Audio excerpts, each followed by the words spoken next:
Welcome to Falmouth, Massachusetts on this very, very rainy day. The matchup between the Brewster Whitecaps and the Falmouth Commodores still scheduled to start at 6, so we'll get you right into it because there's not a lot of time. This game was not on, then on again, so we are on. We're going to play as long as possible. We hear rain in the forecast, but these teams ready to go. So we'll start with the home team today for Falmouth Commodores. The starting lineup goes as follows. Clayton Daniel, the second baseman, leading things off for the Commodores. Batting second, Austin Langworthy, the center fielder today. In the 3 spot, Alec Bone, the designated hitter. Trevor Larnack batting fourth in the lineup, and he'll be in right field today for the Commodores. George Yonka, the third baseman, will bat in the cleanup spot for the Commodores. Batting sixth, Logan Davidson, the shortstop. Batting seventh, Adley Rushinson, the catcher today. And batting eighth, Josh Watson, the left fielder. And finally, rounding out the Commodores lineup is Cam O'Neill, the first baseman today. We'll take a quick break as the national anthem is about to be sung. When we come back, we'll hear the starting lineup for the visiting team, the Brewster Whitecaps. Stick with us. You're listening to the Whitecaps Radio Network.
Welcome back to Gov Fuller Field. We're through the national anthem in just a couple of moments away from this matchup between the Brewster Whitecaps and the Falmouth Commodores. We'll get you started on the Brewster lineup. Leading things off, Kyle Datris, the third baseman today for Brewster. Batting second, Chandler Taylor playing right field for the Whitecaps. In the 3 spot, Mickey Gasper, he'll also be behind the plate for Brewster. Mike Curry is going to be designated hitter batting fourth. Batting fifth, Nick Dunn, the second baseman as per usual. Batting sixth is Hunter Bishop, the center fielder. Batting seventh, Julian Infante, the first baseman. Batting eighth, Darius Hill, the left fielder. And rounding things off, AJ Graffinino, the shortstop. The pitcher today for the Whitecaps, Bradley Spooner, and the pitcher for the Falmouth Commodores is Scott Politz, who this Brewster Whitecaps team has seen before, Carter. Yes, that's right. Yes, that's right. Scott Politz took them out earlier in a game with the Brewster Whitecaps earlier on in this season and was also in a starting role for him. He's no stranger to going late into games. He has a bunch of complete games from his Ivy League days over at Yale. Of course, those are in 7-inning games, so you kind of have to take it with a grain of salt. But he did a terrific job. That was the first time these two teams met. It was here in Falmouth, where Politz took them out, went 6 innings, just 1 run allowed, 4 hits, 1 walk, and 2 strikeouts. And he'll be looking to recreate that performance today. It was a big win for Falmouth in that ball game, 7-1. They're trying to stay back on top of these Whitecaps. That was a 7-1 win, as you mentioned, and 4 home runs by this Commodores team was the story of that game. But we don't see Marty Bakina in the lineup today for this Commodores team, and he was one guy that hit 2 against J.R. McDermott the last time the Brewster Whitecaps traveled to Falmouth, Mass. So without Bakina in the lineup, this should be a little bit different, but Alec Boehm, a guy, he's playing designated hitter for the Commodores, that is very capable. This Commodores team is known for going long, and as we also saw Willie Berger and Logan Davidson, who is in the lineup today, go long against Brewster. The Whitecaps, though, had a big game yesterday. They won 9-3 against the Chatham Anglers. Their offense really showing up for that one. Yeah, it was a big win for Brewster last night in Chatham. I mean, Jamie Shevchik told you after the game more about how really the offense had just been struggling to find the big hits. They've been struggling to string hits together, and it all changed last night. Every player that was in the starting lineup for Brewster walked away with at least reaching base safely once in that ball game. So a big win for Brewster, and they're trying to keep it going here in the last day of a 4-game road trip. We saw Nick Dunn get 2 RBIs in that one, Hunter Bishop get 2 RBIs, and Chandler Taylor, he went yard, and then Justin Coons also went yard. He's the only one of those guys I just mentioned not in the lineup today, so perhaps Jamie Shevchik likes what he saw yesterday and wants to keep things kind of the same. He liked the offensive production. Julian Infante back in the lineup after just taking a day off. As I talked to Chev, he just wanted him to take a rest yesterday, as we see Politz warming up on the mound and Datris getting ready to taking a couple of practice swings. I'll get you set on the Commodores defense. From right to left in the infield, we got Yanka, Davidson, Daniel, and O'Neill in that order. And then in the outfield, Watson, Langworthy, and Larnich in the outfield. And then behind the plate, Rochman and obviously Politz on the mound today for this Commodore squad. A rainy day, weren't sure if we were going to have this one, but as I talked to Shevchik before, he wants to get through 5 innings, so they're not wasting any time here. There could have been a bit of a delay, but they didn't want it. They didn't really take batting practice or didn't spend that much time warming up. But this Whitecaps team, and I'm sure the same with the Commodores, they just want to get this one through, don't want to have to make it up at another point during the season. Yeah, there was no real BP. They kind of had some informal stuff for the home team, Falmouth, and then it kind of just tapered off from there. They covered up the mound and the plate. Yeah, right now, from what we're hearing, we've got maybe an hour and a half, 2-hour window here. It just stopped raining maybe 15 minutes ago here in Falmouth and is still now drizzling a bit at the moment. And so the odds of completing a full-length 9-inning ball game are pretty slim, but it looks like the odds of getting an official game on the book here tonight are actually pretty decent. As Kyle Datris digs in for the Whitecaps, getting ready to start off this game. Yesterday we made the prediction, though, that it was going to rain. I actually made that prediction on air, and it did not rain. So we are not weather people here. We do not get paid to do that, so we don't predict the weather. We're not sure what's going to happen. We're just hoping we can get in at least a 5-inning game, but Shevchik says he wants to go the full thing because it's about an hour drive up here to Falmouth, so you make the trip, you want to get it in. Kyle Datris digging in for the Whitecaps, waiting on the first pitch from Politz. And that one's way outside for ball number 1. The count moves to 1-0. Datris was not in the lineup yesterday. It was actually Connor Smith playing third for the Whitecaps. Here comes the 1-0. That one's a swing and a miss, and Datris will lose his bat. That flew out of his hands over the dugout, almost hitting the people behind the dugout. That will tell you how slippery it is here in Falmouth, Mass. That one, Kyle Datras could just not hold on to, so he'll go get a new stick.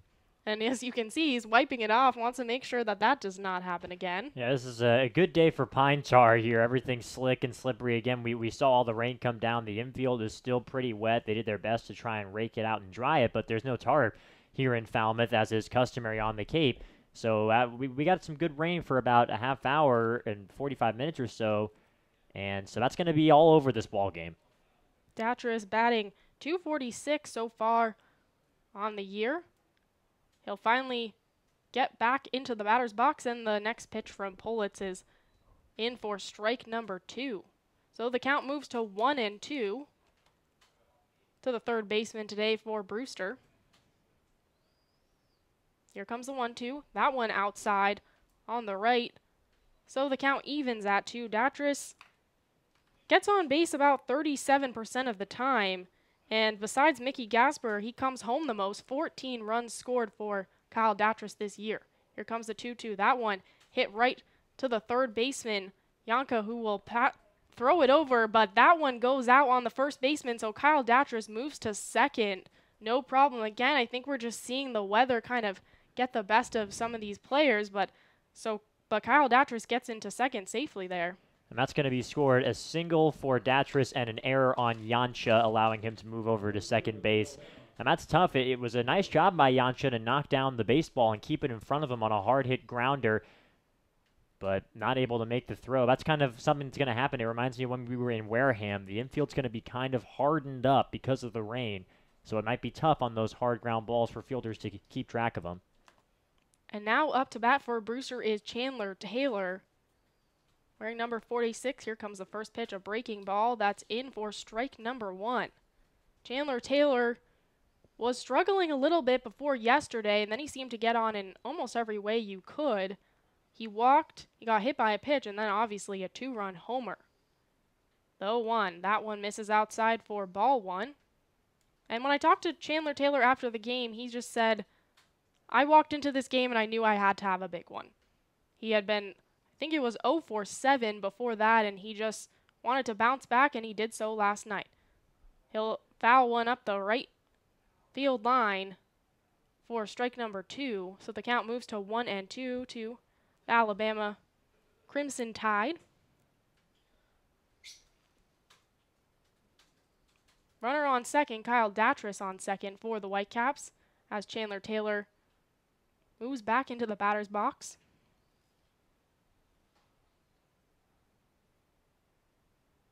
The 1-2. This one high and tight and misses for ball 2. 2-2 is the count to Chandler Taylor. He's playing right field today for the Whitecaps. It's been the spot he's typically in now. And he'll hit one right to the second baseman, who scoops it up and makes the throw to first. And Chandler Taylor will go out, but Kyle Datras moves to third, so now a runner 90 feet away from home plate for Mickey Gasper. Yeah, if you wanted to ground out to short, this was a good time to get it as the shortstop Davidson scoops it up. But and now this is a spot that Brewster needs to take advantage of. With the weather that's coming in and the chance that we could have a shortened game tonight, it makes these early innings a lot more important. It's going to give the managers kind of more of an incentive to play some small ball early on. Mickey Gasper now at the plate for Brewster. Batting from his left side today with the righty Politz on the mound. Here comes the first pitch. That one just misses for ball 1.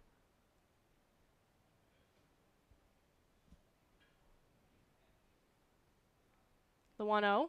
This one a breaking ball inside for strike number 1. Gasper was at first base yesterday, but today he's behind the plate catching for Bradley Spooner. We'll see Spooner in the next half of the inning. This will be his first appearance, but for now, the 1-1 from Politz on its way. That one chopped high right into the infield and will just bounce foul. Mickey Gasper ran to first, but he'll walk his way back to home plate as that one just went out of bounds, and Kyle Datras was all the way home at that point. Gasper taking his time.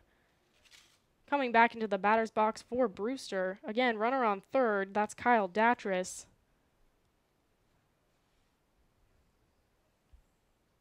Gasper trying to get his 22nd RBI of the season. A swing and a foul tip right into the backstop behind him on that next pitch, so Gasper makes the count 1-2. Gasper batting .338 so far in the year. That's the best on the team. And then an on-base percentage of .475, only just a little bit below Michael Curry, who we will see up to bat next for Brewster. Gasper calls time, wants a couple of practice swings. Politz was all set on the mound to go. The count's 1-2. There's one out and no score here in Falmouth. Here comes the 1-2. That one.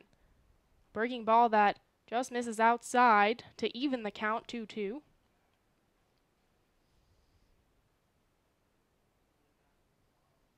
Politz staring in. Here's the 2-2. That one is hit high into left field. And it will just tail foul, bouncing into the dirt over on the left field side. So Mickey Gasper staying alive, making Politz work for this out. As per usual from Gasper, fixing his gloves right now. Again, trying to drive in Kyle Datris. I'm sure no impending weather is going to keep Mickey Gasper from making an at-bat go on for a while. That's his MO no matter what the situation. Gasper ready for the 2-2. Here it comes. That one foul tip, just barely got a piece of that one. Into the backstop again for Gasper, so he'll stay alive. And that's 8 pitches in this at-bat to Mickey Gasper, and the count's only 2-2. The 2-2, that one hit high into left field. This one looks like it will stay fair. And it's Watson who makes the grab and gets Mickey Gasper out. So that's 2 outs for the Falmouth Commodores, and Kyle Datris still patiently waiting on third, hoping someone can drive him in. Maybe it will be Michael Curry who's up to bat for Brewster. Yeah, just didn't quite get enough on that baseball, did Mickey Gasper. A little disappointing for him, I'm sure, because that was just a little pop fly out into shallow left. And now it's up to Curry, who has just been red hot at the plate recently. Curry digging in for Brewster. Waiting on the first pitch. Here it comes, and that one, breaking ball with a lot of movement, but it misses on the outside for ball 1. As I mentioned, Curry's the only one that's got Gasper beat in on-base percentage. Gets on base about 48% of the time. That next pitch misses for ball 2. Curry thought about it, but then was able to bring his swing back. Count moves to 2-0.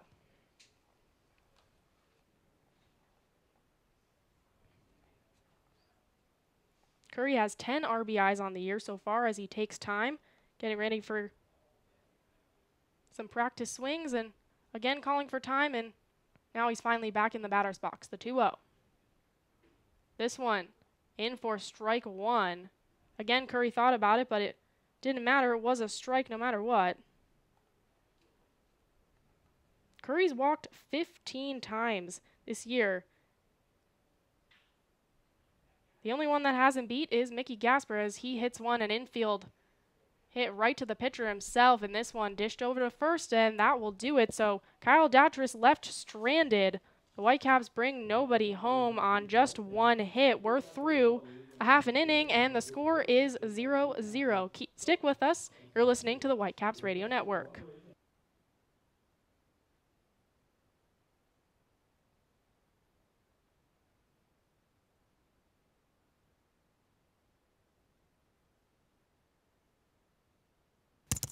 Do you know what that sound is?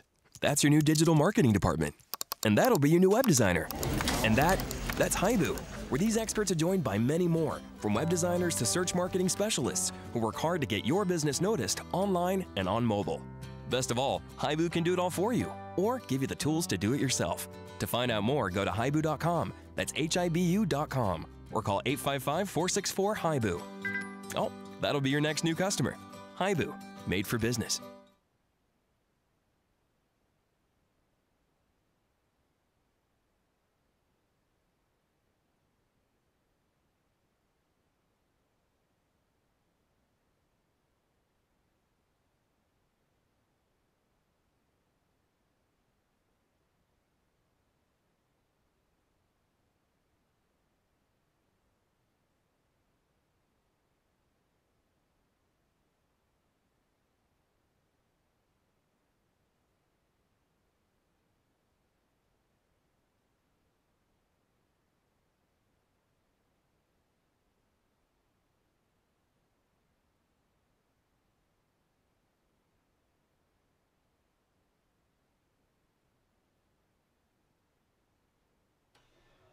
Welcome back to Falmouth, Mass. As Bradley Spooner takes the mound for the Whitecaps for the first time this year. Spooner out of Saddleback College. That's a junior college, community college in California.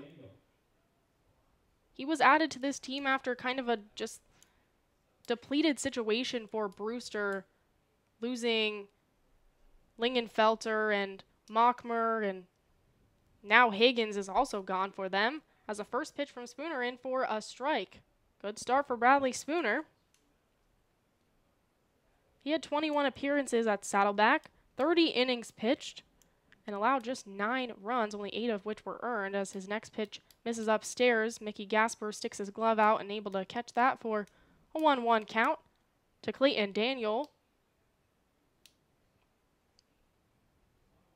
The 1-1. That's a breaking ball that misses, and Gasper not able to glove it, but it just rolls behind him to make the count 2-1. Spooner had a 2.35 ERA. The 2-1 misses upstairs for a 3-1 count. He did have 26 strikeouts and only walked 7 at Saddleback this year. Next pitch fouled out by Daniel. One thing to keep an eye on with Bradley Spooner is his fastball has a little bit of two-seam run to it. I think we saw it there in that pitch over to the leadoff hitter, Daniel. It just kind of ran in on his hands. Here's the payoff pitch, and that one popped up high. It's Julian Fonte in the chase, and so is Chandler Taylor. He'll run straight into the fencing there, and that one will go foul. Julian Infante and Chandler Taylor both racing out of that, and maybe even Nick Dunn, the second baseman. But no matter, still no outs here in the bottom of the first inning. No score, as Brewster left Kyle Datras stranded at third to start this game off. Daniel digs in. Here's the pitch. This one, a hard hit ball that will drop in left center. Daniel will just take first, as Bishop is able to stop him from moving any farther, but that's a base hit to start off the game for the Commodores. And a terrific job by the center fielder, Bishop, to scamper over to his right and cut that baseball off. Daniel took a wide turn at first base. He was thinking two, I think, off the bat, but Bishop able to keep that one to a leadoff single. So a runner on first now for Austin Langworthy. He's playing center field for this Commodores team. This is only his second game for the Commodores. First pitch to Langworthy is very high. Mickey Gasper jumps out of his crouch to make that catch, but he's able to successfully grab it, so the count moves to 1-0.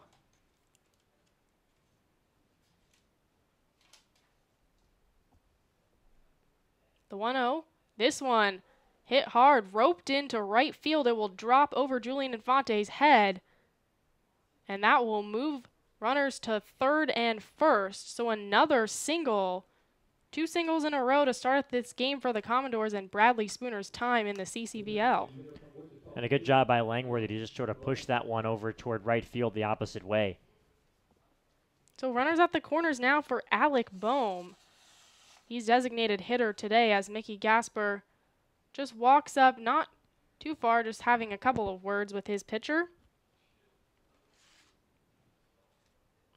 Alec Bohm digging in on the right side.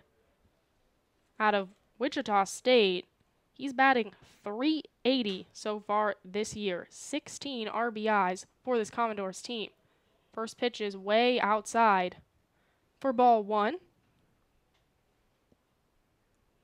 Bohm out of Omaha, Nebraska. Takes a big breath, waiting on the 1-0.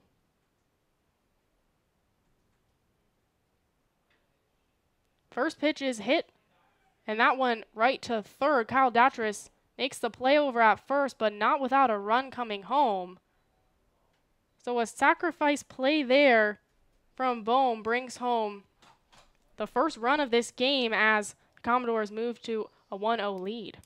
That was a terrific job. Yeah, it almost did work like a sacrifice, despite not being the bunt. A terrific play by Datrish. You just run in and barehand that baseball and fire it across his body. An excellent play, but it does not, as you mentioned, Maura, stop the RBI for Alec Boehm, who just keeps on driving in runs for this team. That's number 17 for him on the season, runs driven in. So Clayton Daniel will come home, and Langworthy moves to second as the first pitch to Trevor Larnach is swung on and missed to move the count to 0-1. So just a runner at second now for the Commodores with one out here in the bottom of the first inning. And Bradley Spooner's got to stay composed right now, try and keep this to one run. Doesn't want this to get out of hand in his first Cape League inning. Spooner looking back at second, thought about it, and then realized there was nobody there. Nick Dunn is on the other side. Here comes 0-1. That one just below the knees for ball one. Larnach playing right field today. Saw him get the catch to get Mickey Gasper out. 1 ball, 1 strike, 1 out for Bradley Spooner. Here comes the pitch. A swing and a miss from Larnach to move the count to 1-2. That was a nice job fooling Larnach with the breaking ball there from Spooner. He's got that fastball and that breaking ball are his primary pitches. And that curve can have some late movement to it when it's working well. The 1-2. That one just outside on the corner to even the count at 2. Larnach out of Oregon State University. Batting .333 for this Commodores team.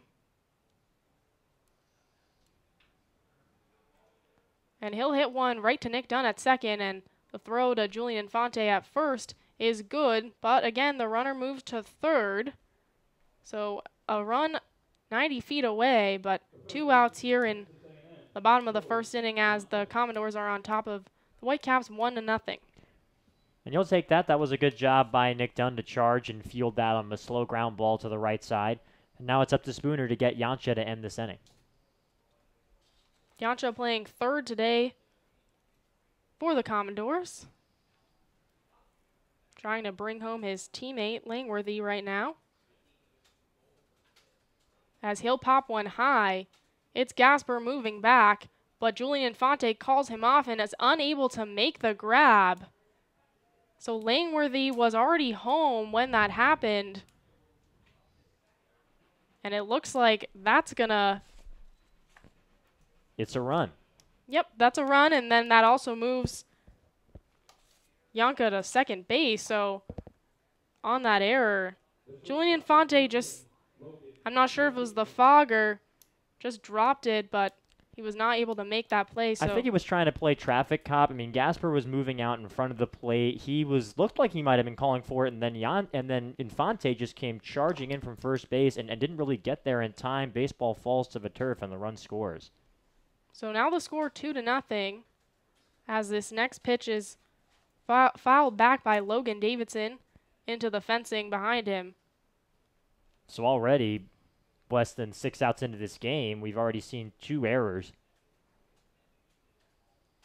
There was an error by the Commodores in the top of the first, and now the Brewster Whitecaps match that with one of their own as the breaking ball from Bradley Spooner in for another strike. So he goes ahead in the count 0-2, trying to end this inning in which 2 runs have come home.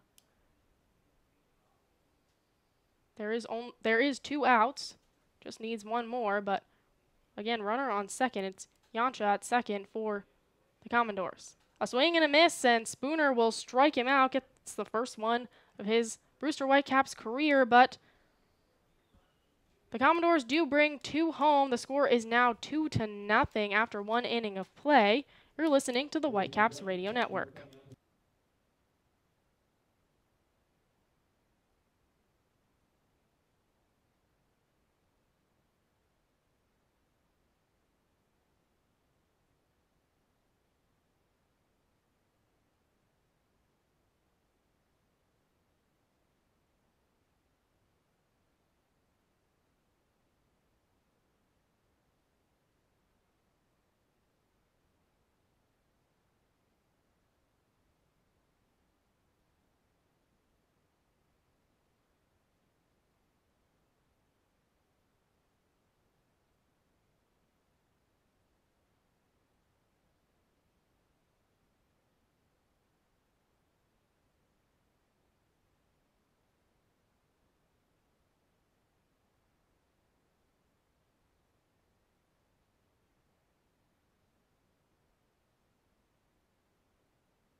Dunn, Bishop, Infante all due up for the Brewster Whitecaps in the top of the second inning. The score is 2-0 Falmouth on top of Brewster after we just saw 2 runs come through. Both runs came through due to leadoff singles from Clayton Daniel and Austin Langworthy, and then we just saw a ground out RBI from Bohm and an error by Yonka that was able to bring in Langworthy. So again, the score is 2-0 as Nick Dunn digs in for the Whitecaps. First pitch done is fouled out into the trees on the left field side.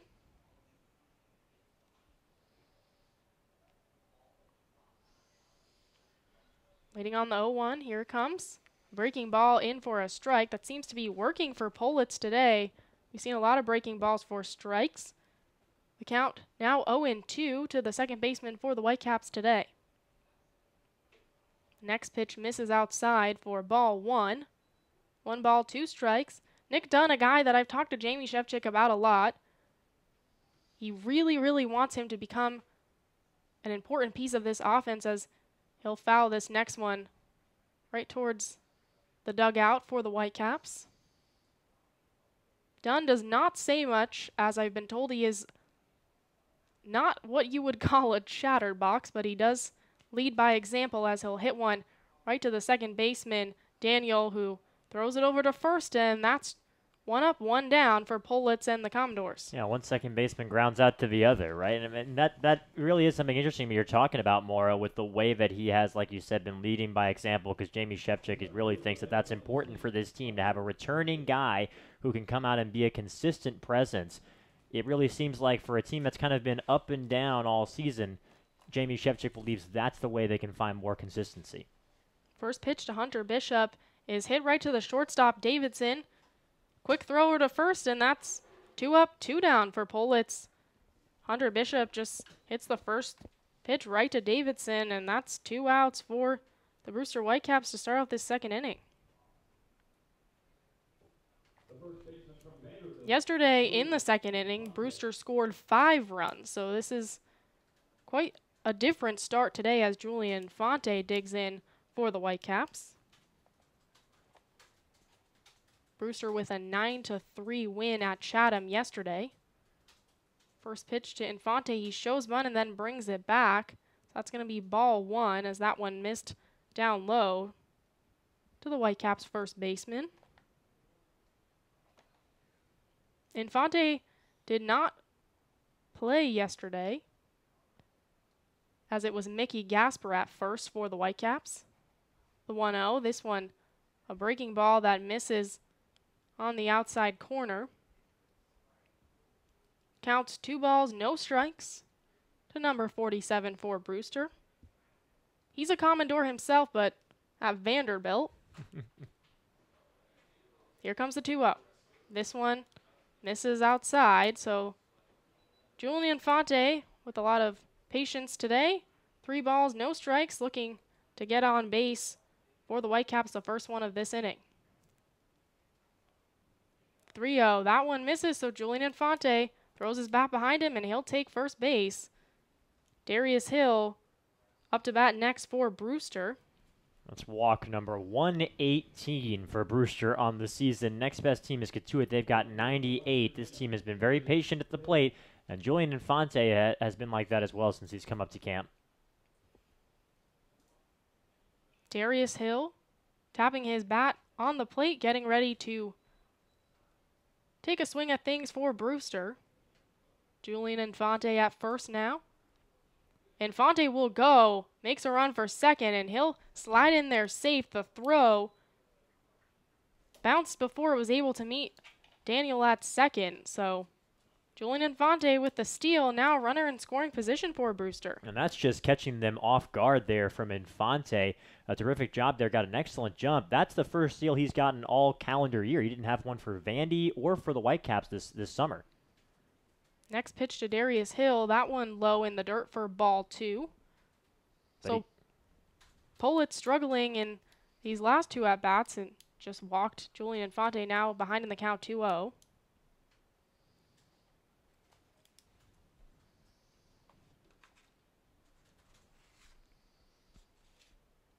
He'll swivel his head, look over at Infante, and here comes the 2-0. That one in for a strike. First strike to Darius Hill out of West Virginia. Hill's brought up his batting average. It was around the 170 area. Now it's 214 for Brewster. Slowly improving, and he'll hit one right to the third baseman, Yancha, who's able to dive and make the play over at first. So again, the Brewster Whitecaps will leave a runner in scoring position. No hits for Brewster, and no runs come through. The score is still Commodores up on the Whitecaps 2-0. You're listening to the Whitecaps Radio Network.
Now, back to Brewster Whitecaps baseball.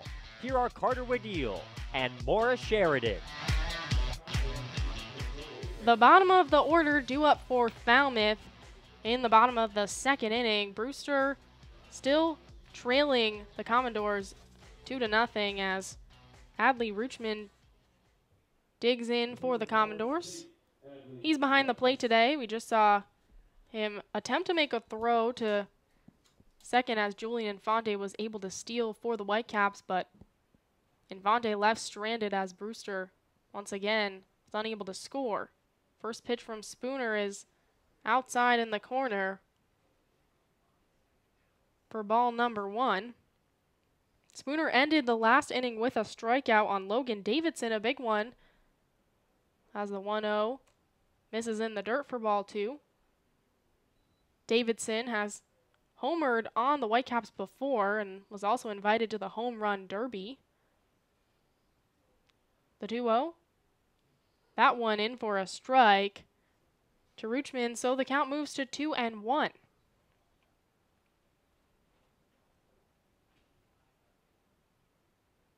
Waiting on the 2-1. And that one fouled behind him. So Ruchman evens the count at 2-2.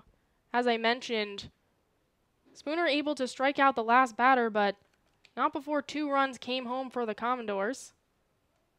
Falmouth started out the inning with 2 singles. As a 2-2 is hit straight to Nick Dunn at second. He'll make the grab and is able to throw it to Julian Infante at first for the first out of this inning. Yeah, Nick Dunn needed some quick hands there. It looked like when he was trying to make the transfer from the glove to the baseball into the bare hand, but it was a little slippery. There was a little problem with the movement, so he was able to get him in time. But again, it looks like that wet infield grass and the hard dirt from the rain that we've had today are again coming into play on that hard ground ball. It's going to be Josh Watson, who will hit a pop fly on his first hit, this time again to Nick Dunn, but that one will drop into the glove of Nick Dunn. He had to move back a little bit, but was able to make that play. So Nick Dunn responsible for 2 outs here for Brewster. 2 up, 2 down for Bradley Spooner. The first baseman from Holy Cross, Cam O'Neill. Cam O'Neill now looking to get things going again for the Commodores. As I mentioned, they had 2 hits early in the first inning. First pitch, an off-speed pitch that is in for a strike from Spooner. Cam O'Neill batting 9th in the lineup for the Commodores. 0-1. That one swung on and fouled straight to the dugout for the Whitecaps on the left field side. Tommy Weber having to move out of the way for the Brewster team. Spooner ahead in the count, 0-2. Here comes the pitch, a swing and a miss, and once again, Bradley Spooner ends the inning on a strikeout. It's a 1-2-3 inning for Spooner as no runs come through, no hits, and nobody left on for the Commodores. The score is still Falmouth up 2-0 on Brewster after 2 innings of play. You're listening to the Whitecaps Radio Network.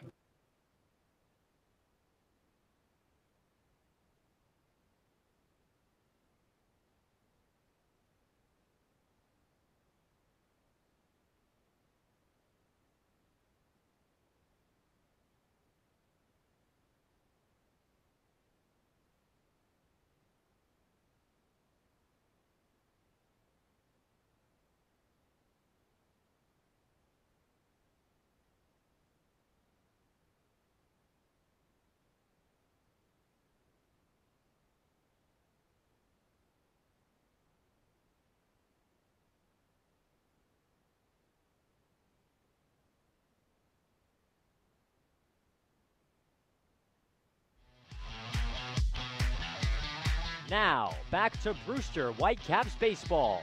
Here are Carter Waddell and Maura Sheridan. Visit Stars Restaurant at Chatham Bars Inn Resort and Spa for a world-class dining experience, a proud member of leading hotels of the world. Well, welcome back. We're through 2 innings of play. About to start the top of the 3rd inning as AJ Graffinino set to bat for Brewster. The Whitecaps yet to score a run today. The score is 2-0. Falmouth leads Brewster as AJ Graffinino batting in the 9 spot today for the 2nd day in a row. We've seen him kind of all over the place, usually 9, sometimes bats 1, sometimes in the 2 spot. First pitch from Politz misses just below the knees. Breaking ball there, so the count moves to 1-0 to the shortstop today for Brewster. The pitch, a swing and a miss from Graffinino for the first strike at this at-bat. Both of those pitches were down in the zone or even below the knees there, the one that Graffinino took a rip at, but changing speeds, and that's Pulitz's game. Here comes the 1-1.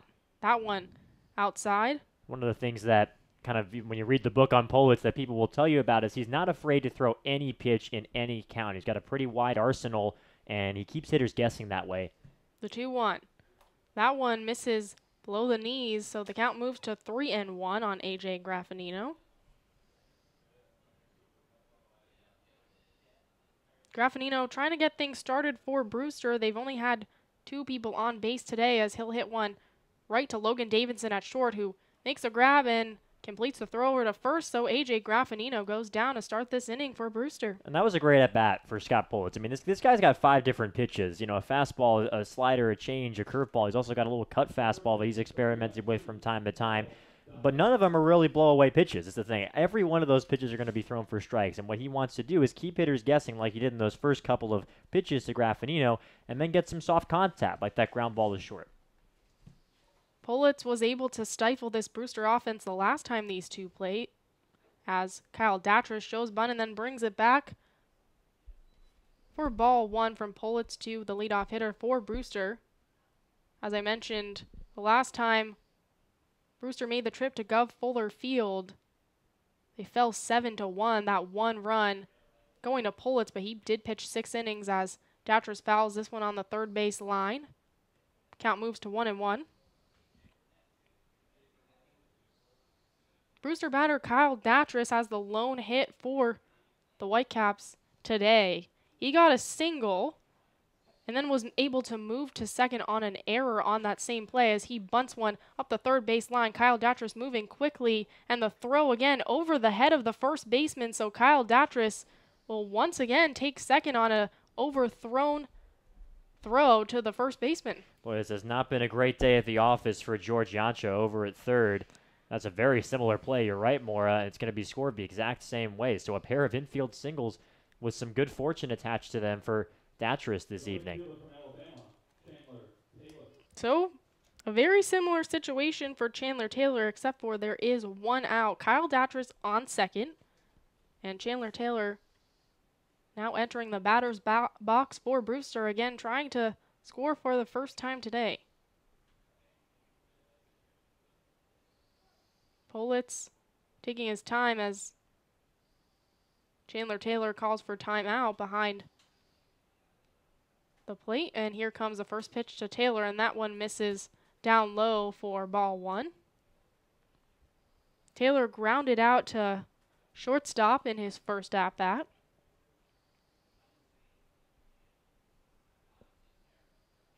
Politz staring in. Here comes the 1-0. That one, a breaking ball in for strike number one. Chandler Taylor froze up on that one, so count moves to 1-1.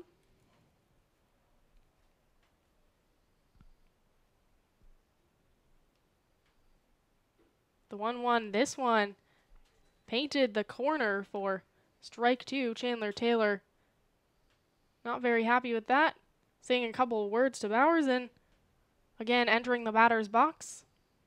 1 ball, 2 strikes. Runner on second for Brewster.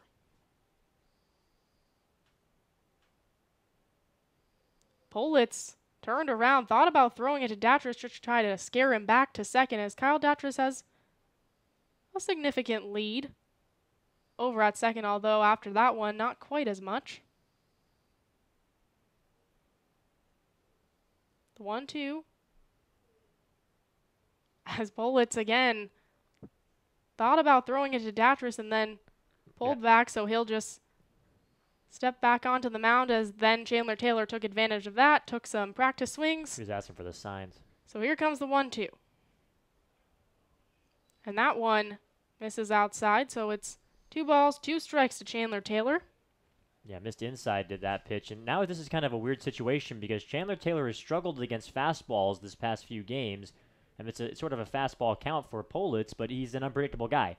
Kyle Datris, a throw to Politz at second, and that one will roll behind Clayton Daniel at second, and Kyle Datris able to dive head first, back at second, and he thought if he hadn't dove head first, he probably would have been on his way to third. That one rolled behind the second baseman into center field. Politz was on his way to cover third and get behind the third baseman, but again, Kyle Datris not able to get up in time, so he's still at second. Here comes the 2-2 to Chandler Taylor. That one hit right to the shortstop, Davidson. Taylor on his way to first and not able to get there in time. So that's 2 outs for Brewster, as Kyle Datris again at third for Mickey Gasper. Yes, this really is kind of a deja vu situation. I mean, we saw Datris get in another error and another ground ball to short from Taylor. And now Gasper, of course, remember, he kind of lifted that weak fly ball into left field, wasn't able to bring Datris around. Of course, here with 2 outs, they need a knock from Mickey. Gasper digging in, waiting for the first pitch. This one, a breaking ball that misses for ball one. The score is 2-0. Falmouth leads Brewster. We're in the top of the third inning. And Kyle Datris is at third. Another breaking ball misses below the knees for Mickey Gasper. Again, as you mentioned, he popped up to left field in his first at-bat in the first inning. Next pitch, this one misses outside for ball 3, so the count's 3-0 to Mickey Gasper. Gasper trying to get his 21st walk of the season here, as the next pitch is in the dirt, so he will. Mickey Gasper will jog over to first, and now runners on the corners for Mike Curry. Yeah, just not able to locate the pitches from the beginning there was Politz. Now Curry getting another a shot at redemption here after he stranded Datris aboard third in that first inning. Michael Curry trying to get his 11th RBI of the year. First pitch to Curry, a swing and a miss. That one cut on hard by Curry for strike number 1. He was out in front of that, and that's what Politz will do. That was a first pitch, off-speed pitch that Curry just did not see coming. He thought it was a fastball and took a rip at it. 0-1. That one fouled straight behind him. So the count moves to 0-2 to Michael Curry, designated hitter today. And one of the goofballs on this Brewster team. Quite the dancer, I'm told. I've actually seen it in action, as it seems like when I do interviews, he likes to dance behind me on the sidelines. Counts 0-2. A swing, and that one foul tipped behind him to the backstop. So Michael Curry staying alive with runners at the corners. Brewster just trying to get some offense going here and bring in Kyle Datris at third. Again, Mickey Gasper also at first for Brewster as Curry calls time. Waiting on the 0-2. Here's the pitch, and that one outside. Curry thought about it, but that one misses for ball 1. 2 outs here in the top of the third. As Politz stares in, nods, likes the signs, and here comes the 1-2. That one swung on and hit to Yansha at third. He'll make the throw over to first just in time. So once again, Kyle Datcher stranded at third. Mickey Gasper stranded at first. So 2 runners left on for Brewster on just 1 hit. No runs come through. The score is still, after 2.5 innings, 2-0 Falmouth on top of Brewster. Stick with us. You're listening to the Brewster Whitecaps Radio Network.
Now, back to Brewster Whitecaps baseball.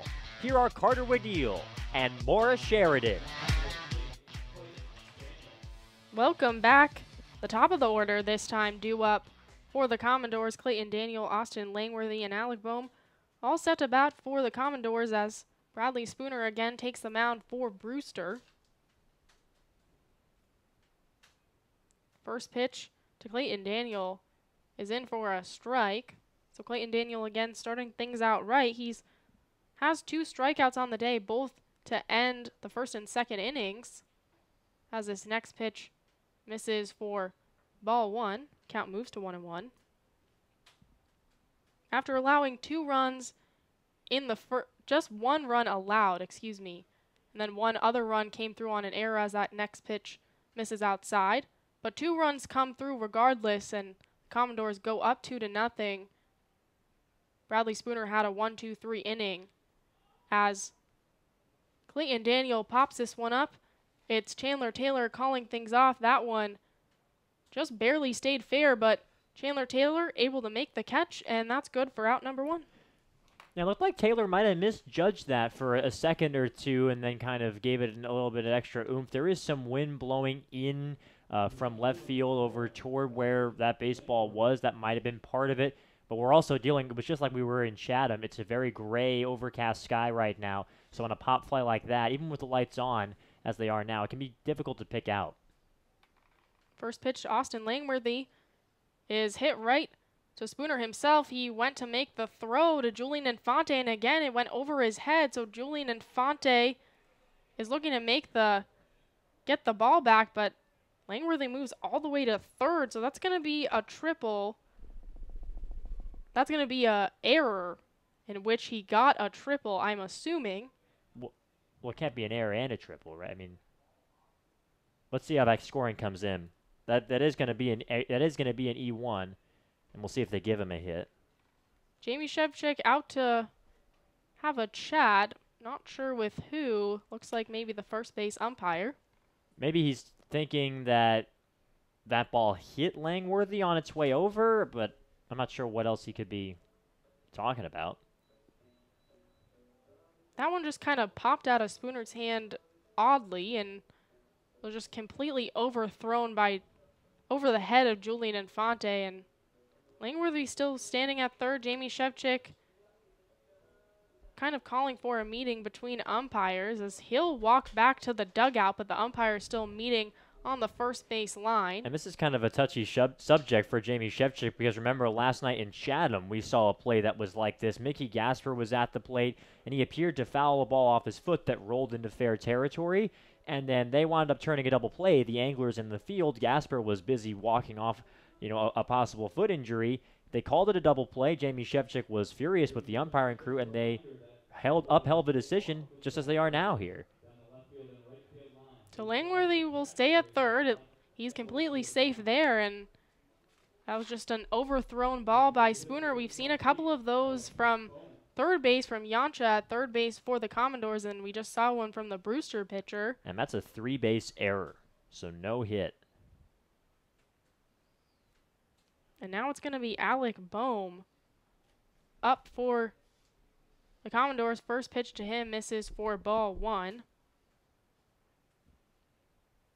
There's one out and now a runner on third. He got on an error, so Boehm looking to get an RBI here as this next pitch misses again in the dirt for Bradley Spooner, so the count moves to 2 balls and no strikes.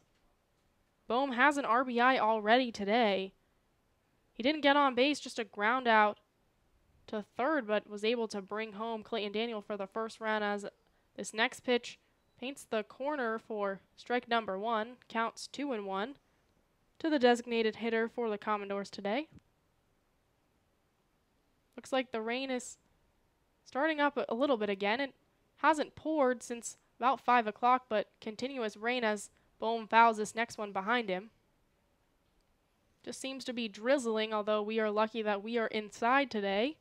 Yeah, big thank you to everybody here with the Commodores for putting us up inside. We're usually outside, and we'd be getting rained on right now if it weren't for their help. Count evens at 2. Spooner trying to get out of a jam. The 2-2 misses upstairs. Gasper stuck his glove out and was able to make that grab. Now the count is full to Boehm.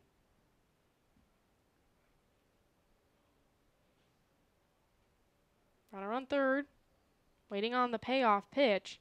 Here it comes.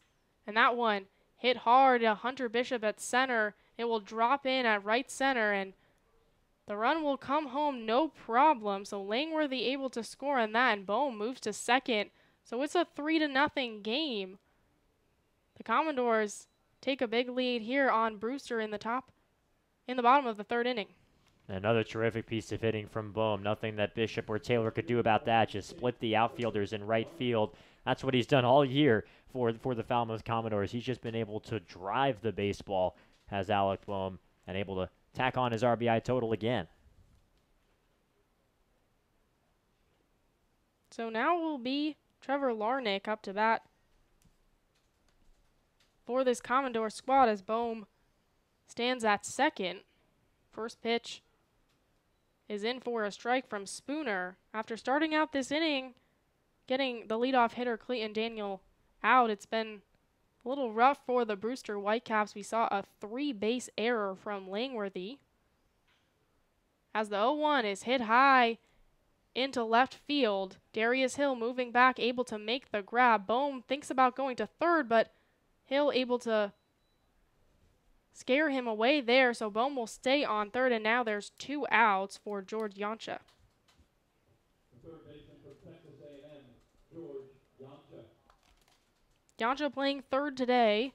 As we were just talking about errors, we've seen him make 2 today for this Commodore squad.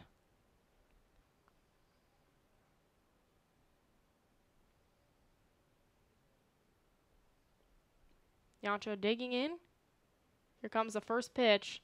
That one fouled on the third base line. Just a couple feet foul there, but it's going to be an 0-1 count to Yoncha. Yoncha got on base on an error also. So we've just seen, I believe, 4 now combined in this game, as the rain might be a factor. As it seems like it's coming down a little bit harder here at Gov Fuller Field. Low 1. This one in for a strike from Spooner, so he goes ahead and count 0-2.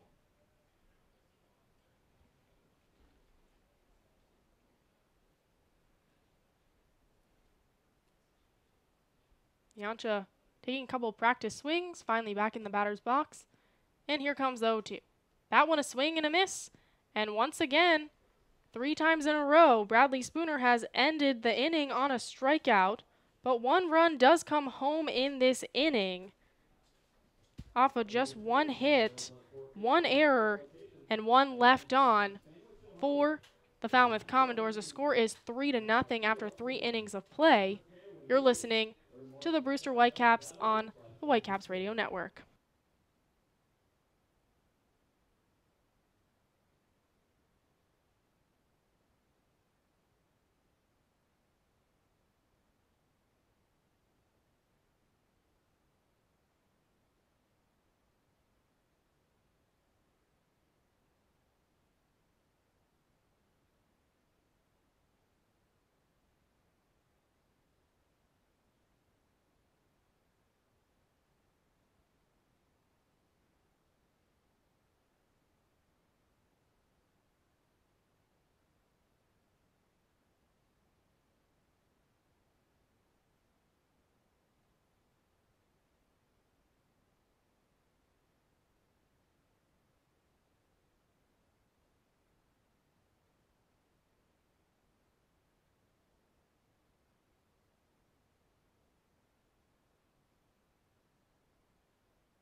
We welcome you back to Falmouth here. Carter Woodell and Morris Sheridan here with you. We're starting the top of the 4th inning, and the Whitecaps trail 3-0. Nick Dunn fouls the first pitch away toward the left side, out of play.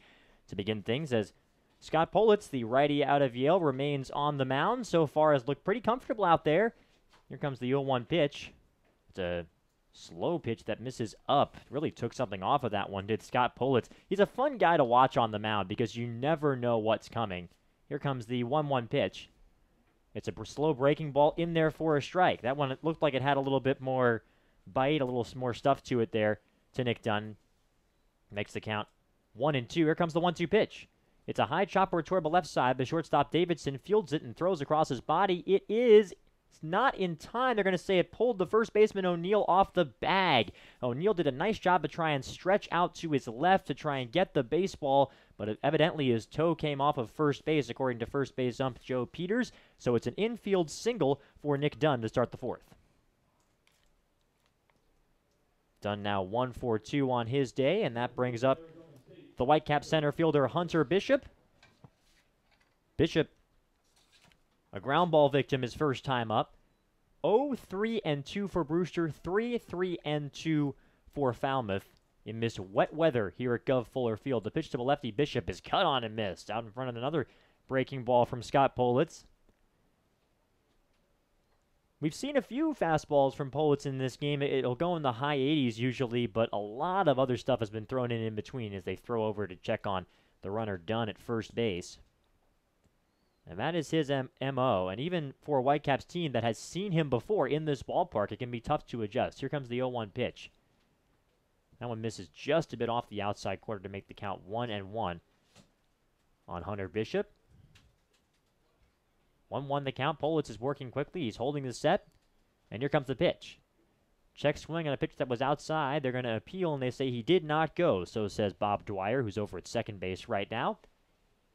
So the count 2-1 strike on Hunter Bishop, with Dunn leading off of first base and nobody out. Politz holding the set again. Here comes the 2-1 pitch. It's grooved in there for strike number 2. So a 2-2 count. There are a lot of Whitecaps hitters in this lineup that we're kind of used to going into 2-2, 3-2 counts. Hunter Bishop ain't one of them. He's one of the more aggressive hitters that Jamie Shevchik has in the dugout as they throw over to first base to check on Dunn. He dives back in time. So this 2-2 count perhaps a bit unusual for him. Trying to get his first knock of this baseball game. Here comes the 2-2 pitch. It's a ground ball to second base. Scooped up over there by Daniel, and he can't make the play. He booted it, and it rolls over to his left, and everybody's going to be safe. Boy, it looked like Daniel was thinking about going to second to try and turn 2 before he was able to get that baseball. That's the 3rd error for Falmouth in this game, and the 5th total in this ball game. An E4 means it's 2 on and no one out for Brewster. Yeah, it looked like he was already looking to second base when that ball came towards him and just kind of hit off his foot, unable to make the play. And that's, I believe, 5 errors we've seen in this game so far. And here is Julian Infante, the righty out of Vanderbilt. Digging in, coming off a off day yesterday in Chatham. Righty to righty, here comes the first pitch. It's a slow breaking ball in there for a strike, and the count is 0-1. Politz again going with the off-speed stuff. If you're just joining us, we do have some weather in the area. It's sprinkling, raining a bit harder now, it seems, over on Fuller Field. We're in the top of the 4th inning. Whitecaps trailing 3-0. 0-1 pitch is fouled away. And when we were talking to the coaches, the folks who were involved, it sure does seem like the window kind of lasts until maybe 7:30, 7:45. It's 7:09 p.m. now. So realistically, a 9-inning game is unlikely here tonight. But hopefully this game will be able to go 5 so we can get it in the books. 0-2 is the count to the righty swinging Julian Infante. 2 on and nobody out for Brewster here, top of the 4th. The pitch is fouled away right side. And the count is 0-2. Infante is not able to get around on that one. Politz, no stranger. He looks really comfortable on the mound. And he's been put in a lot of high-leverage situations for Yale. He was their opening day starter as a freshman, was Scott Politz. So certainly no stranger to big starts and big spots. He holds the set here with the count 0-2. Here it comes. It's fouled away again. We've seen this before from Julian Infante. I remember an at-bat when we were in South Yarmouth at Red Wilson Field against the Red Sox, where he sent 4 or 5 straight baseballs fouled off the opposite way toward right field until finally getting a pitch that he liked. He'll dig in once again with the count 0-2. Kicking the dirt out of those golden Vanderbilt cleats with those shiny soles, though with the weather and the mud, they're not looking quite as eye-popping today. 0-2 is the count. And holding the set now is Scott Politz. Here's the pitch. Misses outside on a fastball there to make the count 1-2. So Politz does throw the fastball on the fastball count.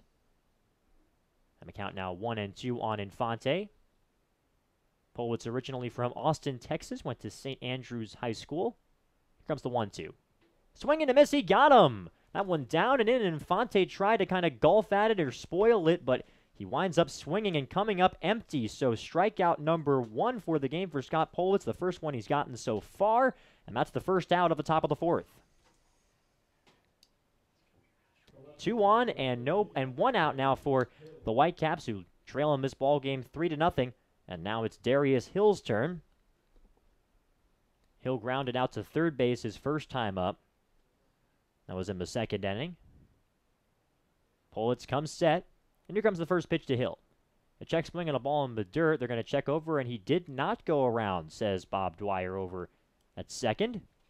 The count is 1-0. That was close for Darius Hill, but able to hold up in time, so he's ahead in the count 1-0.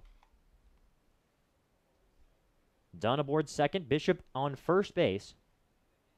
Here comes the 1-0 pitch. It's a ground ball right side. It's gloved over. No, it's off the glove and into right field. O'Neill, the first baseman, couldn't field it. Heading home from rounding third is Nick Dunn. He scores. Heading into third base is Hunter Bishop. We'll see how they score that play, but in any case, the Whitecaps are on the scoreboard now. It's 3-1 Falmouth, and this has been a rough inning defensively for the Commodores infield. They are going to score that a hit. The fourth of the game for Brewster. It's an RBI single for Darius Hill. That's RBI number 8 for him on the season. He is now aboard first base.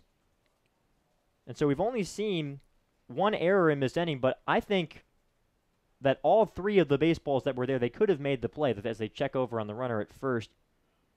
Hill and dives back safely, does the West Virginia University product. Remember, Nick Dunn reached on an infield single where the first baseman O'Neill was pulled off the bag, and that time it did whack off of O'Neill's glove, it looked like. The first pitch misses upstairs to A.J. Graffinino, who is also 0 for 1.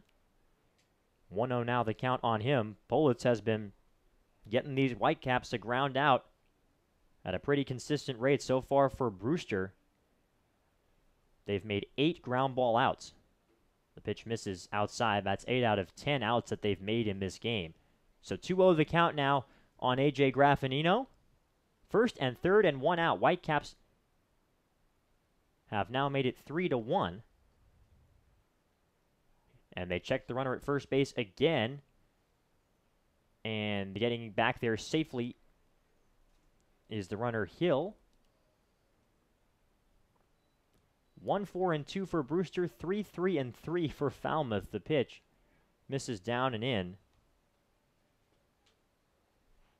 So the count now 3-0 on Graffinino, who would be perfectly content here to draw a walk and bring up a leadoff hitter, Datras, with the bases loaded. 3-0 pitch on the way to the lefty. It's in there for a called strike on the outside corner to make the count 3-1. Now, our window is closed here, so we don't have the best view, but it does look like the rain has picked up just a little bit, wouldn't you say? Absolutely, yeah. You can see there's way more rain on our window, and the dirt getting a different color. 3-1 pitch is lifted out in left field. It's going to get down there for a base hit. Scoring easily from third is Hunter Bishop. It's a ribby single for A.J. Graffinino, and it's now a one-run ball game, 3-2 Commodores. So Graffinino able to get the job done, and Brewster, sort of like they were last night, stringing hits together. 3 singles and a reach on an error in this inning have turned this into 2 runs for the Brewster Whitecaps. Well, before last night, when they scored just 2 runs in 3 games, talking to Jamie Shevchik, that's what he said this team needed to do. They need to string hits together if they want to have any sort of offense, as it looks like Politz is leaving the mound. Yes, we are going to have a pitching change here. Jeff Trundy is asking for the baseball, so Politz, after 3 1/3, is done for the night. We're going to have a pitching change. We'll tell you about it after this break. It is 3-2 Whitecaps, and they are 3-2 Falmouth, and Brewster is threatening for some more here in the top of the 4th inning. We'll be back after this. You're listening to the Whitecaps Radio Network.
We welcome you back. It's Ian Cook who has been called upon by Jeff Trundy to try and work out of this jam here with the score. Brewster is knocking at the door trying to tie this game. It's 3-2 Falmouth here as we stand at the top of the fourth with one man out. This is Cook's 8th appearance of the season, thrown 11 2/3 innings pitched, 2 walks and 9 Ks in that outing. It's the top of the Whitecaps order due up. It's Datris digging in from the right side against the righty Cook with 2 on and 1 out. The pitch misses down.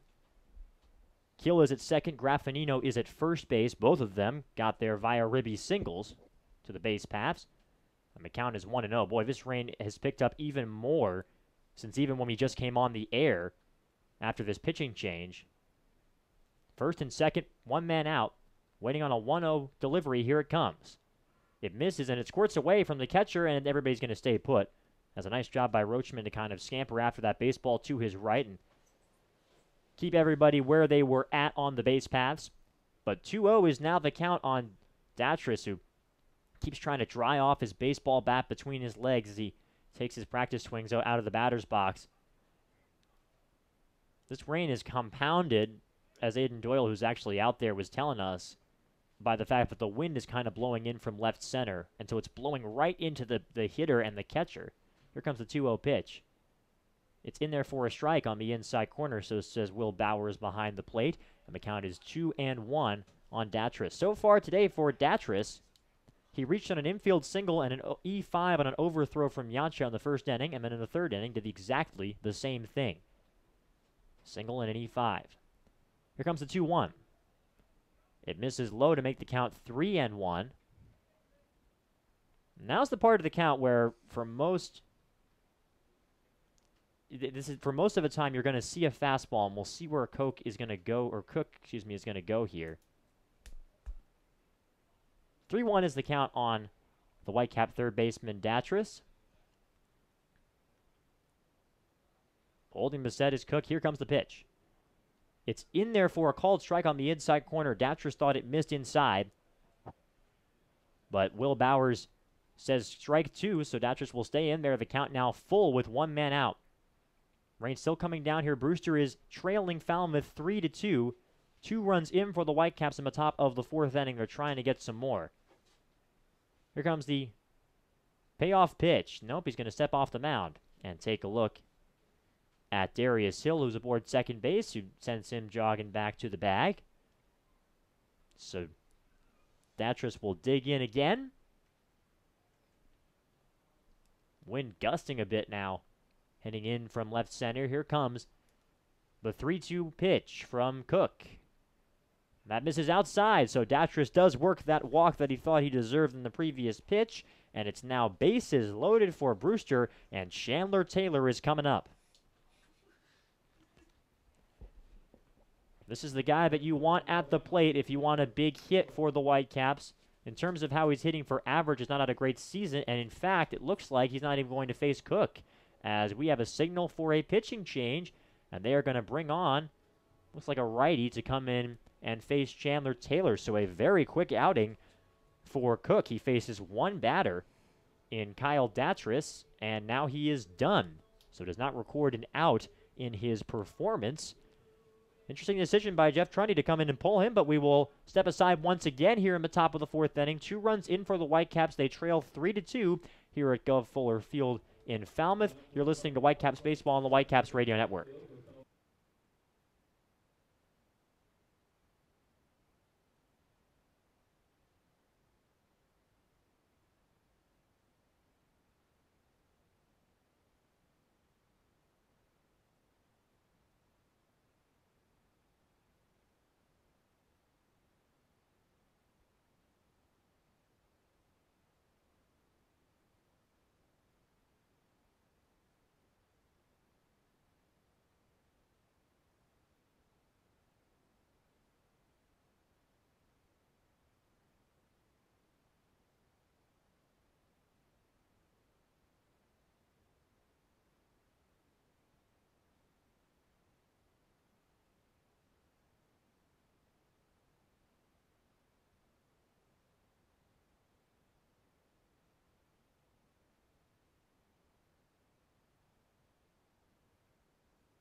We welcome you back to Falmouth. Carter Woodeel and Morris Sheridan here with you. This fourth inning has stretched on for quite a while. Brewster has scored 2 runs in the fourth inning. They came on a pair of ribby singles. Darius Hill had the first one, and Graf Venino followed him up with an RBI single for himself.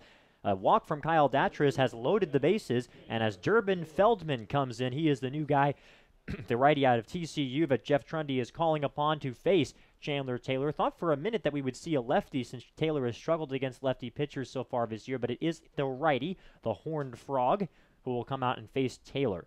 Hill aboard third base, Graf Venino on second, Datras at first. Taylor, the team leader in home runs with 5, had his 5th one last night in Chatham, another moonshot, and here comes the pitch to the lefty. It skips low in front of the catcher Rutschman, who blocks it, and it makes the count 1-0 on Chandler Taylor. And in a game where the rain continues to fall, we're in the top of the 4th inning. The odds of the game being finished are pretty slim. This feels like a 7th or 8th inning at bat for Chandler Taylor here in the 4th. 1-0 pitch misses up high as Rutschman really had to reach up to try and grab that baseball. He did. But ahead in the count here, 2-0 is Chandler Taylor. Whitecaps trying to tie this game. They're trailing 3-2. Here comes the pitch. It misses up high again.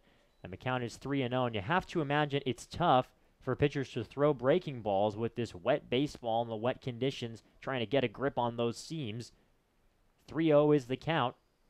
We'll see if they give him a green light here. Here comes the pitch.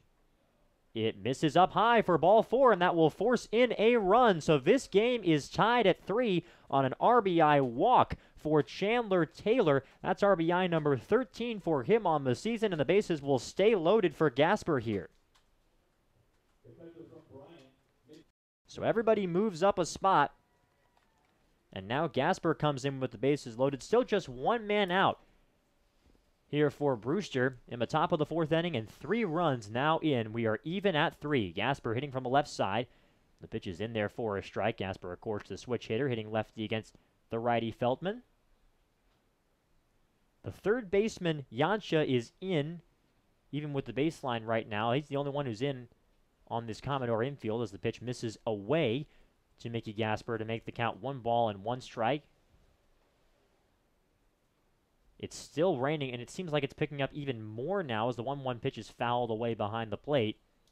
And Gasper will take a second here to try and dry off that bat in between his legs. 1-2 is the count on the Whitecaps catcher. Gasper back in as the catcher in tonight's ball game was the first baseman, with Infante having the night off in Chatham yesterday evening. Here comes the 1-2 pitch.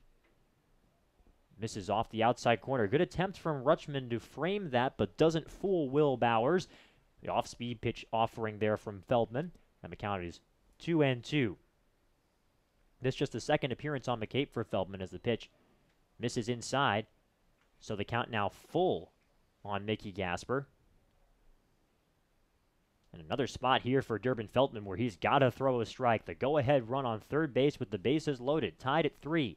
Top of the 4th inning. All 3 Whitecaps runs coming in this lengthy top of the 4th.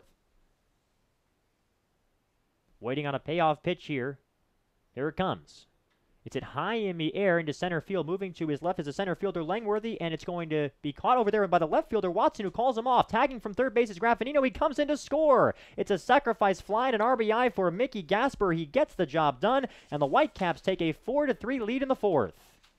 Well, that's huge. As you mentioned before, if we only play 5 innings, it's technically the 8th inning right now. So Mickey Gasper with a clutch hit right there. And once again, just knows how to drive in his teammates no matter how he does it. Number 22 on the year in terms of runs driven in for Mickey Gasper this season. And the Whitecaps have batted around as Michael Curry will dig in, the 9th hitter of this frame for Brewster. 4-3, Whitecaps on top. Keep in mind, there was that E4 that took place when Bishop hit that ground ball, so I don't think that run that just scored was earned. As the pitch misses up and away to Michael Curry. And the count's 1-0. And furthermore, if Curry's able to drive in some runs, those would definitely not be earned as well, if you're into the bookkeeping here. Datras is on second base. Taylor is on first. Curry so far today has a couple of ground outs, so it took a nice play by the third baseman Yansha to get him his last time up. Here comes the 1-0 pitch. It misses down and away. Boy, it just seems like Feltman has not been able to find the strike zone since he's been called upon here. Giving up the walk to Taylor to force in a run, and then the sacrifice fly to Gasper on a 3-2 pitch. 2-0 the count on Michael Curry, who despite the wet weather is still going without batting gloves here. Here comes the 2-0 offering. Feltman holding the set, checks the runner at second a couple of times. Here's the pitch. Swing and a miss. Curry was swinging for the fences with a rip, but comes up empty. It was an account where you can do that. If it's 2-0 and you see a pitch that you like, and you're Michael Curry and you've been hot, that's the sort of one where you're kind of authorized to take a rip. He does have a chat with Will Bowers to try and see where that pitch was. Looked to be a little bit up, and the count is 2-1. Feldman holding the set again. Here comes a 2-1 pitch. It misses low, and the count is 3-1. So aside from that big rip from Curry, Feldman has not been able to find the zone here and miss at bat. 2 on and 2 out. Brewster with 4 runs in this top of the 4th inning. They lead 4-3.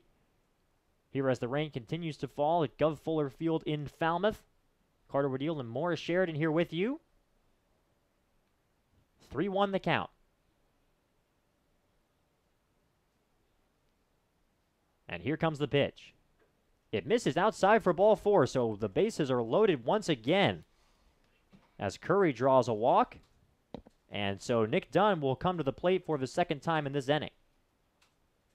Well, Feltman has thrown 15 pitches, and 11 have been balls. Only 4 have been strikes. So, like you said, he's really struggling to find the strike zone today. There's no action right now in the Commodores bullpen. They are trusting Feltman to kind of work his way out of this. As it looks like Robert Broom is warming up for the Whitecaps.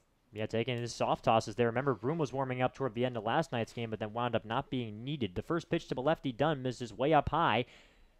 And the count is 1-0. Jamie Shevchik was talking to you more last night. That seemed like one of the big takeaways for him of last night's game was that Matthew Beck of LSU was able to go 4 innings and prevent them from using anyone besides him, and that they starter, Tony Losi. The 1-0 pitch misses high again.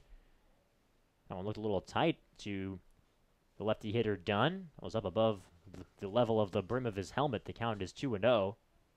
Dunn started off this inning with an infield single and came around to score Brewster's first run of the ball game. And now we have another visit to the mound, as this has to be just a pep talk here because that bullpen, as I mentioned, is not working.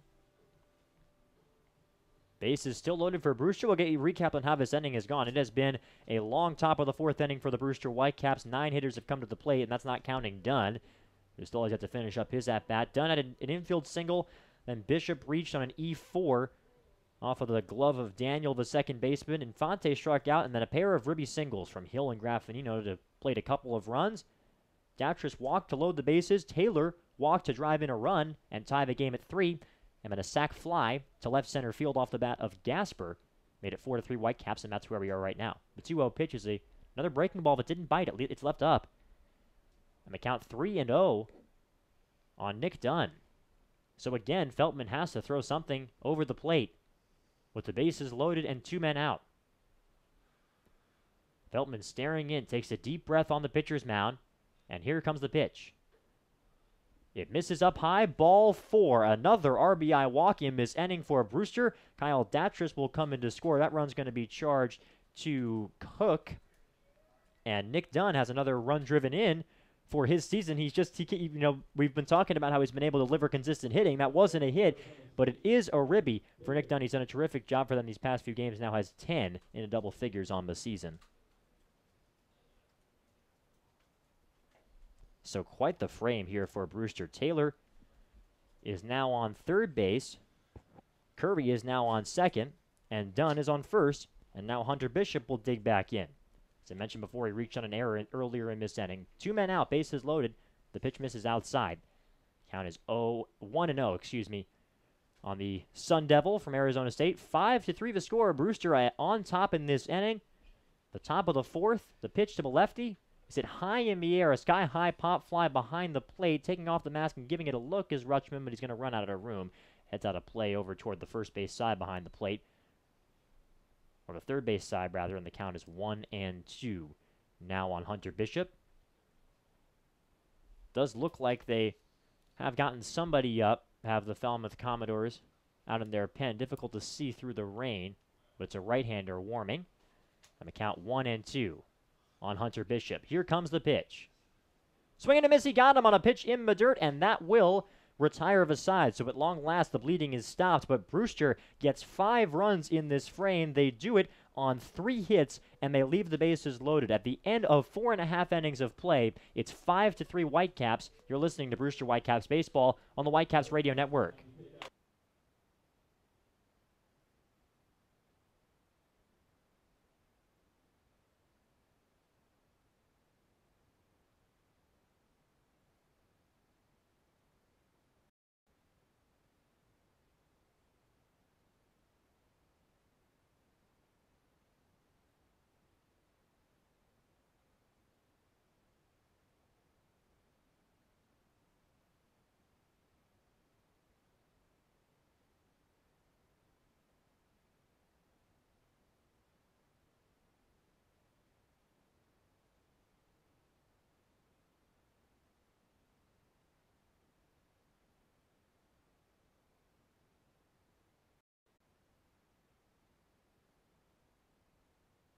We welcome you back to Falmouth. 1-0-1 is the count on the lefty swinging Logan Davidson, and Bradley Spooner, who's back on the mound, deals a pitch that misses outside. So the count even 1-1.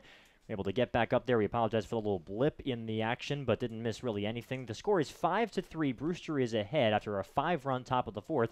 Spooner trying to put up a 0 in the bottom half, and he deals a breaking ball in there for a strike at the knees to make the count 1-2 on Davidson. That curveball has been the biggest weapon on the mound for Bradley Spooner so far in this game. All 3 of his strikeouts have come via that curveball. And here comes the 1-2 offering. It's an off-speed pitch, swung on and missed, strike number 3. It looked like it might have been a changeup as opposed to the bender, but either way, he takes something off, and Logan Davidson goes down swinging for the first out of the bottom of the 4th. Well, that's 4 strikeouts for Spooner. The second time he's gotten Davidson swinging, and the first time he's gotten a strikeout that didn't end the inning. So here now is the catcher, Rutschman. Spooner so far gave up a pair of runs in that first inning. Here comes the pitch. Misses outside to the lefty hitter to make the count 1-0. Then gave up an unearned run in the 3rd, but that's a little misleading because it was unearned because Spooner himself made an error on the mound. Here comes the 1-0 pitch. It's hit hard right through the middle into center field for a base hit. Nice piece of hitting from Adley Rutschman. Just whacked that ball right back where it came from. His first hit of the ball game. And so Falmouth has the tying run at the plate now in Josh Watson. Brewster ahead 5-3 here in the bottom of the 4th inning. Rain maybe has let up a tad since that top of the 4th. It started really rolling down when Brewster was putting 11 batters to the plate in that 4th inning. Here comes the pitch to the lefty Watson. It misses high and away as Gasper had to jump out of his crouch to glove the baseball. And so the count is 0-1. Rutschman has yet to attempt to steal so far on the Cape as he stands aboard first base as they ask for a new baseball here. They get it over to Bradley Spooner. Robert Broom is still doing his thing in the Whitecaps bullpen. Count is 1-0. Here comes the pitch. It's check swing, fouled away left side. So that evens the count. 1 ball and 1 strike. 1 out and a runner on first base here in the bottom of inning number 4. Carter Waddell and Morris Sheridan here with you. We appreciate you tuning in. Maybe not able to get out to the ballpark tonight because of the rain. And we do have a few fans here and there here in Falmouth. 1-1 is the count. Here comes the pitch from the right-hander. Swung and grounded foul behind the plate. And so Josh Watson behind the count now, 0-2. Watson, a rising junior out of James Martin High School in Arlington, Texas.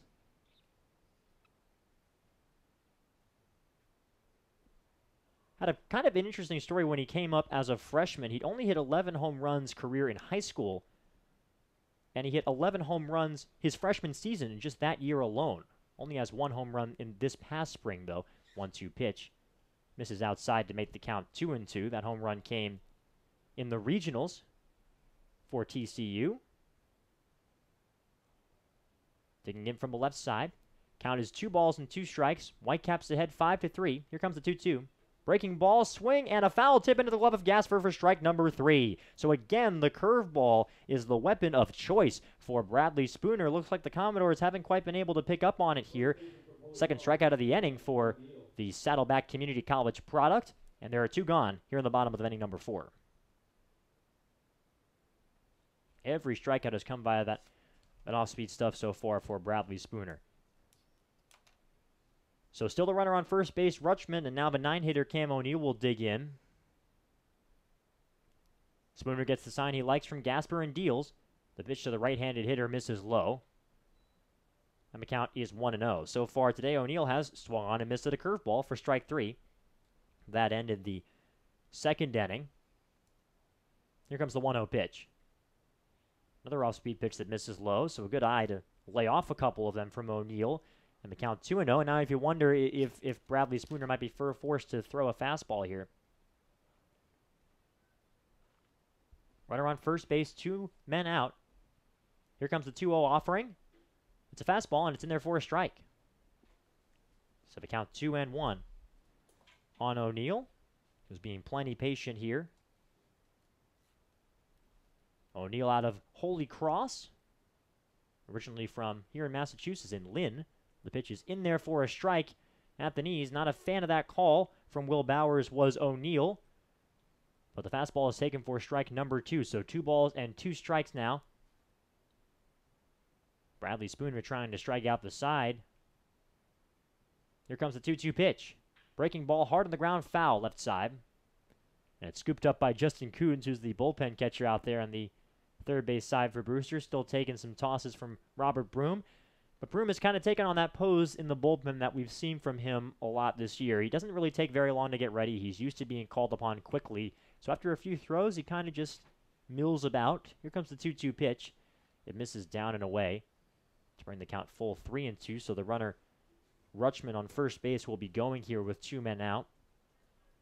That's something that Jamie Sheptick has pointed to, for talking about Robert Broom, as to why he's so valuable on this team. If they need him in a pinch, he can get ready like that.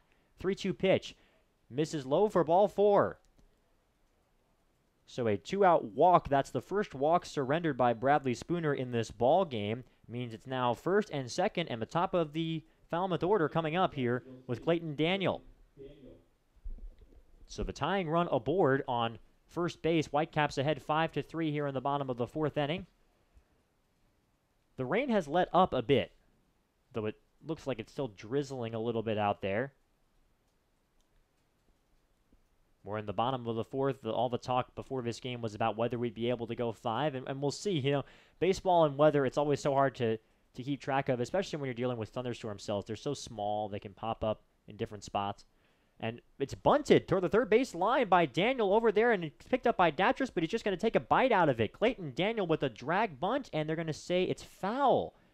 So that must have hit something. It must have hit his leg or his knee on the way over to Datris down the third base line. Or no, they're going to let him go into first. I'm not sure what the call is there, but it's going to be bases loaded. Yeah, that seemed to confuse even the Whitecaps because it didn't seem like they were charging full force at that ball. So I think it seemed like Datris, at least, and Spooner thought it was foul. Yeah, that was just a drag bunt that caught them sleeping. I'm not sure what the umpires kind of waved the play dead as Datris picked up the baseball, which was a little odd.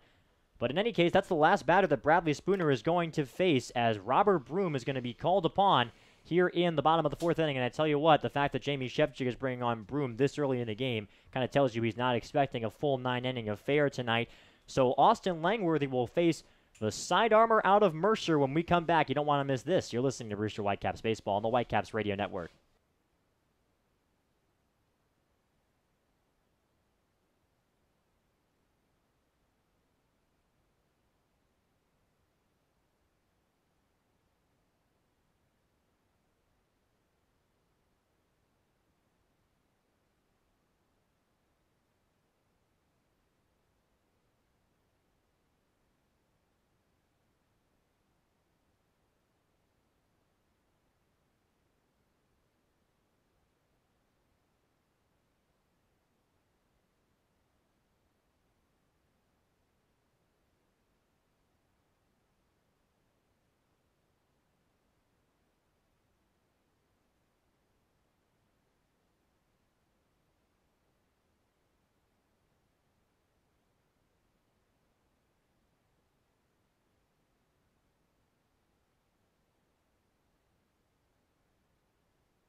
We welcome you back to Falmouth. Robert Broom has finished taking his warm-up pitches, and he will face Austin Langworthy, the two-hitter in the Commodores lineup tonight. Last time Broom got into a game, it was against the Commodores back at Stony Brook Field through 2 shutout innings to finish the game off and earn his 3rd save of the year. Bases loaded here, and the pitch misses outside. The score is 5-3. Brewster on top of the Falmouth Commodores here. Carter Woodeel and Morris Sheridan here with you. We're in the bottom of the 4th inning of a game that is, for the entirety of its existence, being threatened to be shortened by rain, which is why Jamie Shevchik is calling on one of his better relievers here. 1-0 pitch is fouled away toward the left side. So the count 1-1 on Langworthy, who so far has a couple of runs scored to his name. He had a single in the first and then reached on that overthrow from Bradley Spooner on the mound. That was in the 3rd inning, his last time up, as we stand here in the bottom of the 4th. 1-1 the count. Broom deals. The side armor misses away. Do you think that the wet conditions would affect Broom any more or less because of the way he delivers with that side armor and the amount of breaking pitches that he throws more, or do you think it's going to be the same? I think it might, because we've seen, at least for Politz and some of the other Commodores pitchers, the breaking stuff not really working that much, and that since that really is all Broom throws, it should be interesting to see. But again, he's just a different kind of pitcher with the sidearm, so it's hard to tell. Broom stepped off the mound for a moment as it looks like the hitter Langworthy called time. Here comes the 2-1. It misses outside. 3-1 now the count. So far, Broom has not quite been able to backdoor the lefty hitter Langworthy as much as he would like in this at-bat. Bases are loaded for Falmouth. It's 5-3 Brewster. The tying run in scoring position for the Commodores here in the bottom of the 4th inning. Here comes the 3-1 pitch. It's at high in the air, a pop fly into shallow left field. Coming in is the left fielder Darius Hill, and he makes the catch moving to his left. So Robert Broom gets the job done. He does not allow any of those inherited runners to come in, and the Whitecaps are able to put up a 0 in the bottom of the 4th inning. At the end of 4, Brewster is ahead 5-3. No runs, 2 hits, and 3 left for the Commodores in the bottom of the 4th. 5-3 Whitecaps after 4 on the Whitecaps Radio Network.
We welcome you back here to Falmouth. We have a new pitcher to tell you about as we start off the bottom of the top of the 5th inning, It is Brian Gadsby, the righty out of UCLA. So far, the numbers on the season for Gadsby hasn't been great. 7.71 the ERA. This is appearance number 8 for him on the season. 9 1/3 innings pitched. 15 hits allowed in those 9 1/3, 4 walks, and 8 Ks as he continues taking his warm-up pitches. A righty out of UCLA for Brewster. They come in here after batting around in that 4th inning. And Infante will lead things off for the Whitecaps at 7-8-9 for Brewster. We are getting word, but they're going to try for a little bit more of a 5-inning game here. Good news if you're a baseball fan. With Infante digging in, the rain has let up a bit. It's still coming down, but it's where they can play through it. It was really getting wet in the top of the 4th inning when Brewster put up a 5 spot. Here's Infante, and he takes a pitch outside to make the count. Oh, no, that's called for a strike, excuse me, by Will Bowers. Aiden Doyle telling us that Shevchik is just kind of rolling the dice with this. That's kind of what he says the umps are doing. This is always a tough situation. Here comes the 0-1 pitch. It's a ground ball foul left side. Make the count 0-2 on Infante. Infante walked and had his first stolen base of the calendar year in the 2nd inning, and then struck out in the 4th. So still waiting on a hit. And again, every player in this Whitecaps lineup has reached base safely today, just like last night in Chatham. Here comes the 0-2. In there for a called strike 3, outside corner. Infante was shaking his head even before the call was made by Will Bowers, but he will walk back to the dugout. A couple of pitches on the outside corner that were pulled back in by Rutschman. So back-to-back strikeouts for Falmouth pitching, though obviously it's the new hurler Gadsby on the mound, and that is out number 1 of the 5th. Gadsby already the 4th pitcher in this game for Falmouth, as Politz, Cook, and Feltman preceded him. And the pitch to Darius Hill is lifted high in the air out to left center field. Moving back is the center fielder, and he will make the play on the run. Reaching over the shoulder was Langworthy. A nice grab for him. Had to reach back, and a tip of the cap from the pitcher, Brian Gadsby, looking out to center field. So Hill is retired. Some excellent work to cover the ground that Langworthy needed to cover out there in center field. That's out number 2. And even if that one had dropped, Darius Hill fell on his way to first base and kind of slid into first almost really awkwardly. So I don't think he would have made it to second regardless. So now it's A.J. Graffinino's turn. The 9-hitter is 1 for 2. Had a ribby single in that 5-run 4th inning. Brewster ahead 5-3 in the top of the 5th. The pitch to the lefty is bunted foul. That one just trickled away behind home plate toward the 3rd base side of home plate, and the count is 0-1. Gadsby, his arm angle, it's kind of strange when you watch film of him, and just right there he broke out kind of a submarine-style pitch on that first pitch to Graffinino. His arm angle changes. He can go from a low 3/4 arm slot to a sidearm to a submarine. The pitch misses low to Graffinino to make the count 1-1. Right there, that was the 3/4 arm slot. And I tell you what, especially perhaps against a righty hitter, against the righty Gadsby, that could be really tricky to deal with in the batter's box. 1-1 pitch. Misses up high. Gadsby, in terms of the pitches that he actually throws, is primarily a fastball slider guy. A California kid out of Crescenta Valley High School. Rising sophomore. 2-1 pitch. Grounded to the right side, scooping it up and moving to his right is Daniel, the second baseman, and he throws over to first base in time to retire Graffinino. So a 1-2-3 inning with some help from his defense, worked by Brian Gadsby, and that finishes things in the top of the 5th. We are through 4.5 innings of play. The Whitecaps lead 5-3 here at Gov Fuller Field in Falmouth. You're listening to Whitecaps Baseball on the Whitecaps Radio Network.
Now, back to Brewster Whitecaps baseball. Here are Carter Waddell and Maura Sheridan. Back in Falmouth, we're in the bottom of the 5th inning. Whitecaps on top 5-3, and Robert Broom is staring down the barrel of the meat of this Falmouth lineup. It'll be Alec Boehm, Trevor Larnick, and George Yancha. The pitch to the righty, Boehm misses outside from the righty side armor. Robert Broom, so entertaining to watch on the mound. He stares in. So far on the day for Alec Boehm, hit a ground ball to third base to drive in a run him and an RBI double. 2 ribbies for him. He is the most dangerous hitter for Falmouth right now. 1-0 pitch is in there for a called strikeout or corner. Makes the count 1 ball and 1 strike. On Alec Boehm.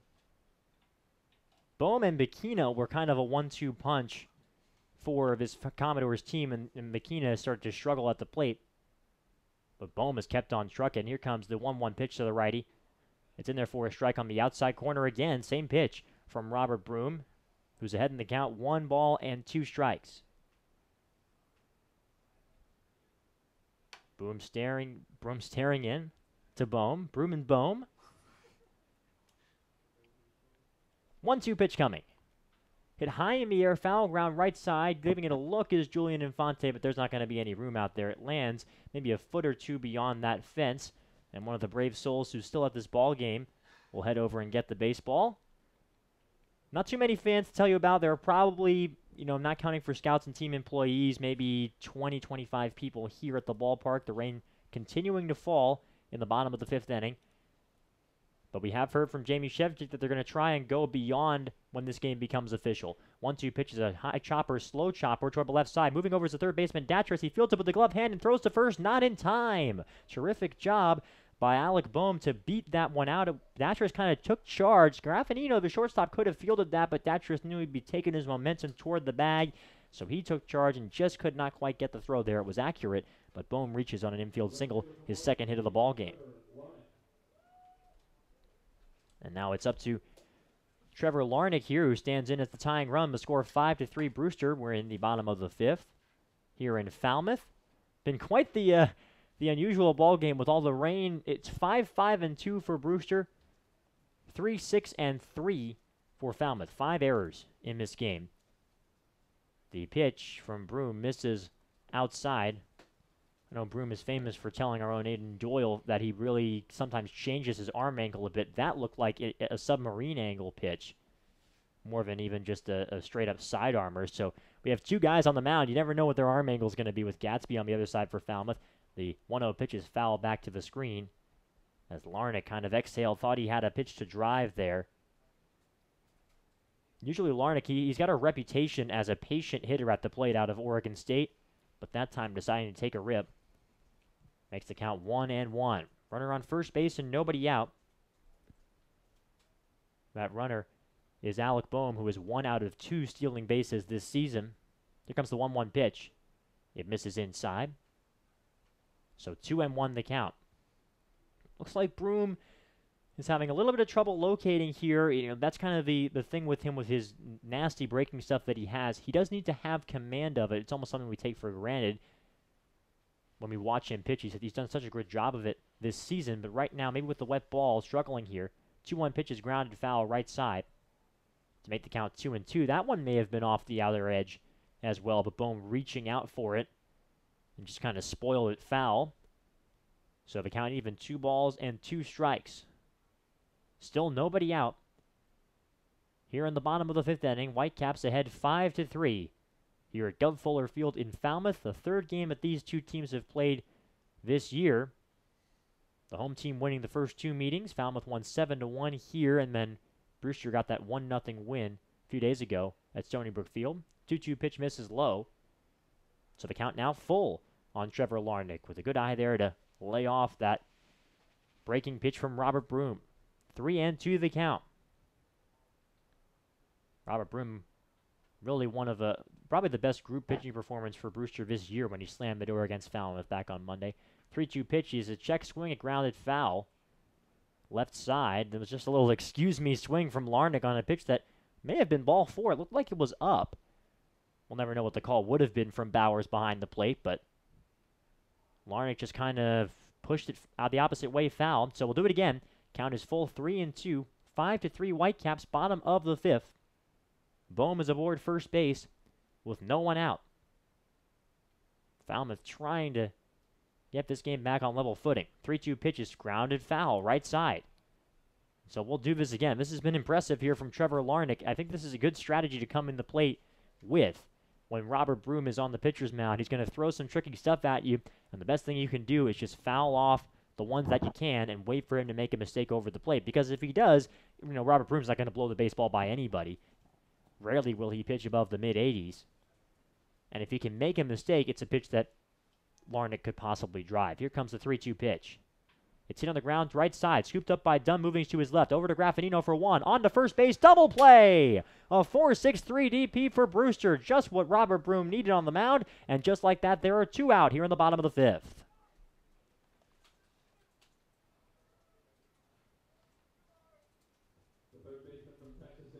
And now it'll be George Jancha. Really changes up the complexion of this inning. And again, for those of you who are just tuning in, we're dealing with some weather. This game may not go the full 9. It just means that much more here in the bottom of the 5th inning. George Jancha digging in. So far for him, he reached on an error his first time up and then swung and missed at a Bradley Spooner curveball in the 3rd. The pitch is in there for a strike, outer edge.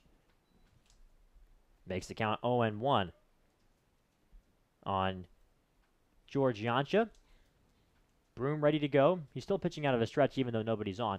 0-1 pitches in there for a strike at the knees. 0-2 now the count. Bradley Spooner went 3 2/3, 5 hits, 3 runs. 2 of them were earned and 1 walk with 5 Ks for his Whitecaps debut. And here comes the 0-2 from Broom. It's hit high in the air. Left center field's going to get down for a base hit. Moving over to field is a left fielder, Darius Hill. So a 2-out single for George Jancha. And again, the tying run comes to the plate here in the bottom of the 5th inning for Falmouth. It'll be Logan Davidson, certainly a threat to go yard. Moore mentioned earlier in this ball game that he was a participant in the home run derby over in Omaha, where Chandler Taylor was as well. And we saw him hit a home run, 2 of them actually, the last time these 2 teams met. So far this year, actually just the 1 home run from the last time these 2 teams met. The only home run that he has this season was Bakina, who was tagged for 2, and there were 4 total homers for Falmouth in that game. It was a 7-1 victory. Here comes the pitch. It's fouled away left side by Davidson. So the count 0-1 is Broom able to get ahead in the count here. Davidson, a rising sophomore from Statesville, North Carolina, originally from Clemson. That's where I'll be heading back for his sophomore year next season. Here comes the 0-1. Misses outside. So the count even, 1 ball and 1 strike. Seems like the rain has picked up just a bit again here. 1-1 the count. Robert Broom is an out away from making this an official ball game here tonight. We're in the bottom of the 5th inning. Whitecaps on top 5-3. 1-1 pitch. Taken for a strike. Nice frame behind the plate from Mickey Gasper, who got up out of his crouch to deliver the baseball back to Robert Broom. When Mickey Gasper gets a pitch that he's happy with when the pitcher hits the target, he kind of has a little pop in his step when he pops out of the crouch to give the pitcher the baseball, and he did right there. Davidson, a strikeout victim twice against Bradley Spooner in this game, trying to get on for the first time. 1-2 is the count. Here comes the pitch from Broom. In there called, strike 3 at the knees. Robert Broom gets the strikeout looking, and that makes this game official. We are through 5, no runs on a pair of hits, and thanks to that double play, just 1 runner left for Falmouth in the 5th inning. At the end of 5, it's 5-3 Whitecaps here at Gov Fuller Field. You're listening to Whitecaps Baseball on the Whitecaps Radio Network as the umpires are conferring here, but Falmouth is going to take the field for the 6th inning. We'll be back after this. This is Whitecaps Baseball.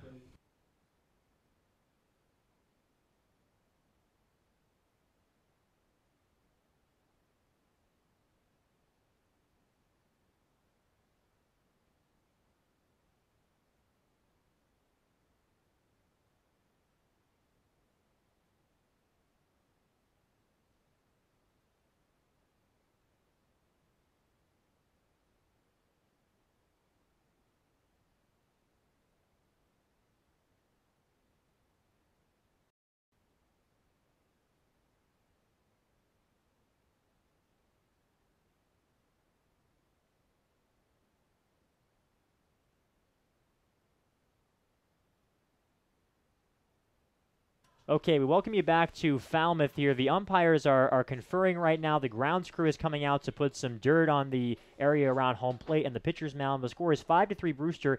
And as we mentioned before we went to break, this game is now official. We've played 5 full, and that's all we've played. And now they're bringing Jeff Trundy and Jamie Shevchik over to talk with our umpiring crew. It's Will Bowers, Joe Peters, and Bob Dwyer who are giving them the talking to and more. You have to imagine one manager is more likely than the other to want this game to be called here. Yeah, obviously Shevchik is definitely more likely to argue for this game to be done, but at the same time, both coaches just don't want to risk injury here. And especially for the Whitecaps team he's really played this team so far. It looks like they're walking back and haven't had a signal either way, but that meeting's over. Well, if there's no signal, you have to think we're going to play the 6th inning. The grounds crew is doing some hard work here to get the extra dirt on the mound. Returning to the mound is Brian Gadsby for Falmouth. It looks like he's going to take his warm-up pitches, and the umpires are still chatting, but it looks like we're going to keep playing baseball here in Falmouth. And why wouldn't we? It's the best game in the world. We're in the top of the 6th. Brewster ahead 5-3. As the rain keeps on coming down as Gadsby keeps making his warm-up pitches. While this is happening, let's give you a recap on where we stand right now in this ball game. It was Falmouth who struck first. An RBI single from Austin Langworthy and then a sacrifice fly from Alec Boehm gave them a couple of runs in the bottom of the first inning, gave them a 2-0 advantage early in the game. They would tack on another run and an RBI double from Boehm in the third. So that made it a 3-0 game for Falmouth. It looked like they were in the driver's seat if the game had to be called. But then Brewster wound up putting up a 5 spot in the 4th inning, highlighted by RBI singles from Hill and Graffinino. There was also a walk from Taylor to drive in a run, a sac fly from Gasper, and then another bases-loaded walk from Nick Dunn. And that gave Brewster the 5-3 lead. So that's where we're at. You are caught up here on the Whitecaps Radio Network. For the Whitecaps here in the 6th inning, it's going to be the top of the order. Datris, Taylor, and Gasper due up against Gadsby. And Datris will dig in, the right-handed hitter. Has yet to be retired tonight. 2 infield singles in the 1st and 3rd innings. Both were helped along by E5s from the third baseman Yancha. They were overthrown, but they gave him a single both times. He also walked in that 5-run 4th inning and scored the 5th run of that frame on that bases-loaded walk from Nick Dunn.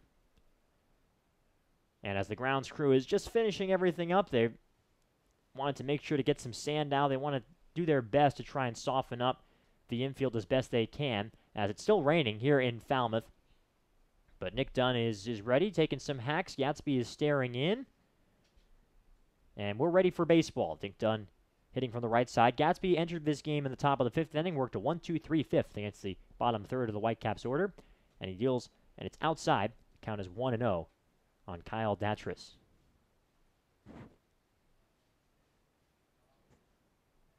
One-0 pitch coming from Gadsby. That's in there for a strike on the outside corner as the communications major able to paint the outer part of the zone. Gadsby is a Northwoods League alumnus, spent this past summer with the Mankato Moondogs in Minnesota. 1-1 pitch, fastball, blew it by him, swing and a miss. Count 1-2 on Datris. Gadsby reaching back for that one. As we mentioned before, he can change the arm angle around. So with kind of like the starter Politz in that he's hard to kind of choose which pitch is going to go. The pitch is swung and missed, but it gets past the catcher. Rutschman heading into second base and getting in there safely in first base is Kyle Datris. It's a drop third strike. Well, now we've seen everything today. As Kyle Datris reaches by a drop third strike, you can't retire him today, even if you strike him out. Second strikeout of the game for Gadsby. But now the speedy Datris is aboard for Brewster with nobody out here in the top of the 6th. We're hearing from Aiden Doyle, the third member of our crew, that they're just going to go inning by inning. Jamie Shevchik is telling his team they've got to win every inning. So every inning is going to be played like it's the 9th. Makes it exciting. Here's Chandler Taylor. And the Alabama lefty takes a pitch outside to begin his at-bat. So 1-0 the count on Taylor. Taylor so far, he mentioned, had that bases loaded walk in the 4th. That's the only time he's gotten on. He had 2 groundouts to short before then.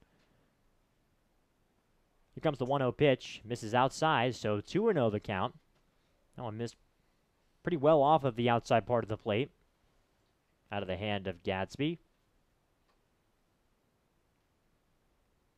Gadsby, as I mentioned, a California kid. He says one of the reasons why he went to UCLA so his family could watch him play. 2-0 pitch. Called strike 1 on the outside corner. Taylor kind of froze for a bit after the call, but loosens himself back up. 2-1 is the count. Datris aboard first base. We're on the top of the 6th inning. Whitecaps ahead 5-3. The pitch. Breaking ball dropped in there for strike number 2, so a good job by Gadsby to get back into this at-bat after a couple pitches were well wide at the beginning of the encounter with Chandler Taylor. Now brings the count back even. 2 balls, 2 strikes. There's nobody out, and Datris is aboard first base for Brewster. Here comes the pitch. Misses down and in, so the count full now on Chandler Taylor, who has been more patient at the plate tonight than I think we've seen from him in the past few games.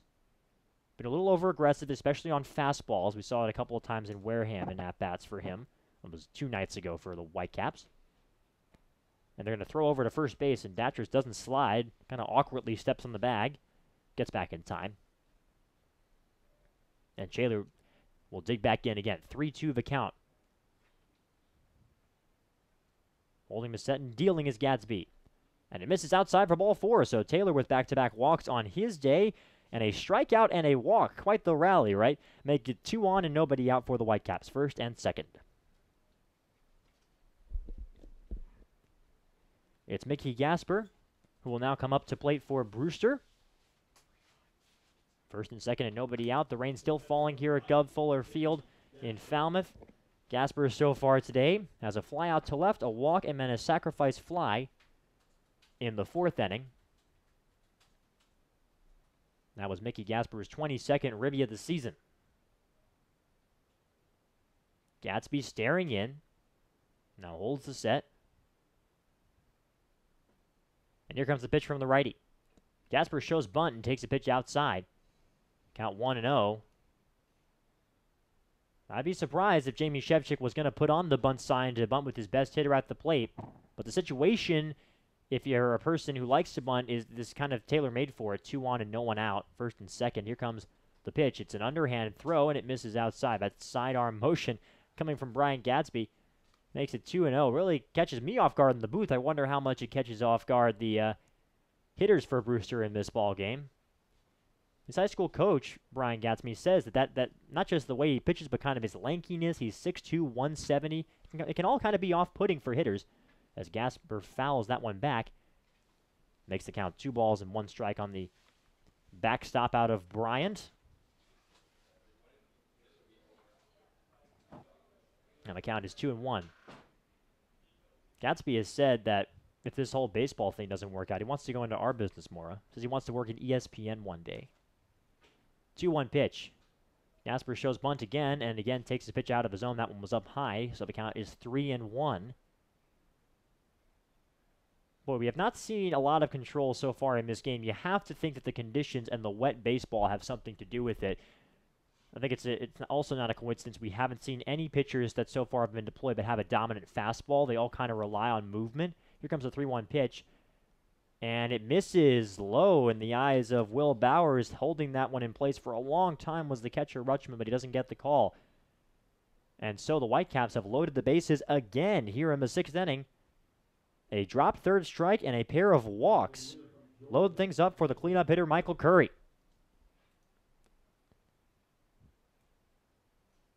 Curry digging in from the right side. He is 0 for 2 with a walk in this game. That walk came in that 5-run 4th inning. Whitecaps ahead 5-3. We're on the top of the 6th. Pitch to the righty is in there for a strike, outer edge. 0-1 is the count. Brewster trying to take the edge in the season series. The win that they got against these Commodores at Stony Brook Field, the last time these two teams met back on Sunday, was a huge win for them. 0-1 pitch, fouled back. 0-2 the count now on Curry.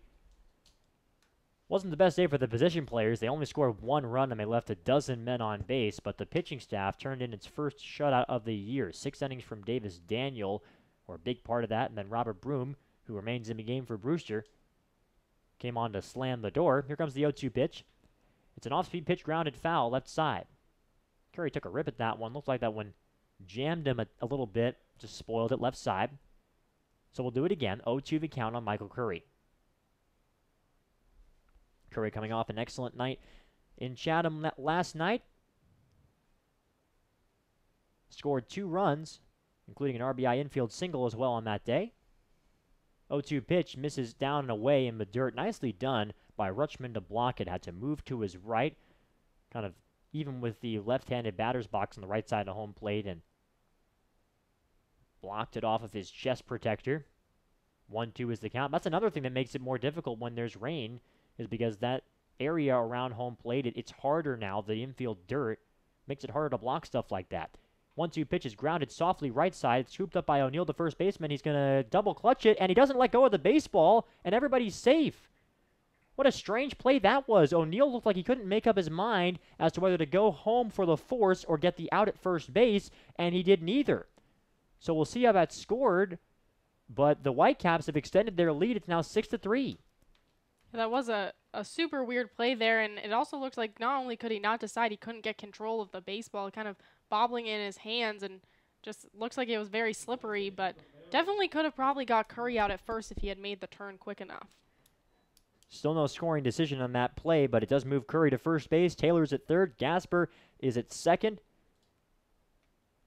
And now it's Nick Dunn's turn again. The Whitecaps just keeping the line moving. That's an infield hit for Curry. As Dunn laces this one down the left field line, it lands just foul by a foot or two. That one was just barely foul as Dunn pushed that one the opposite way. So the count is 0-1 on Nick Dunn. For Michael Curry, that is now RBI number 11 on the season.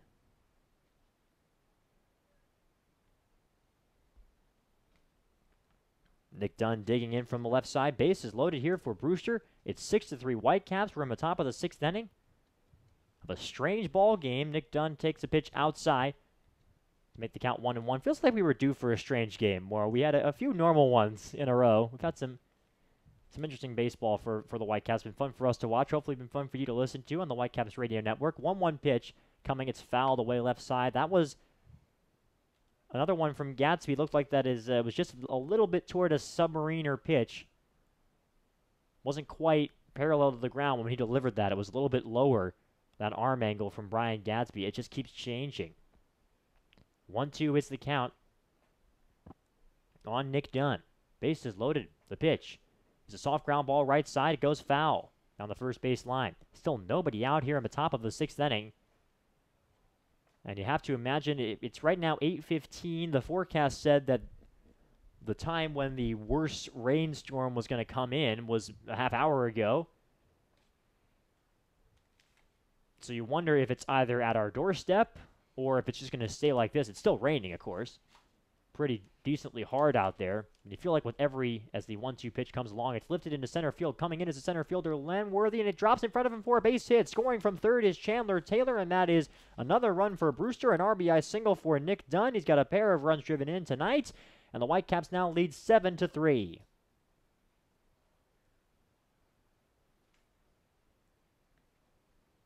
So Nick Dunn now brings the RBI total up another notch. That is number 11 for him on the season.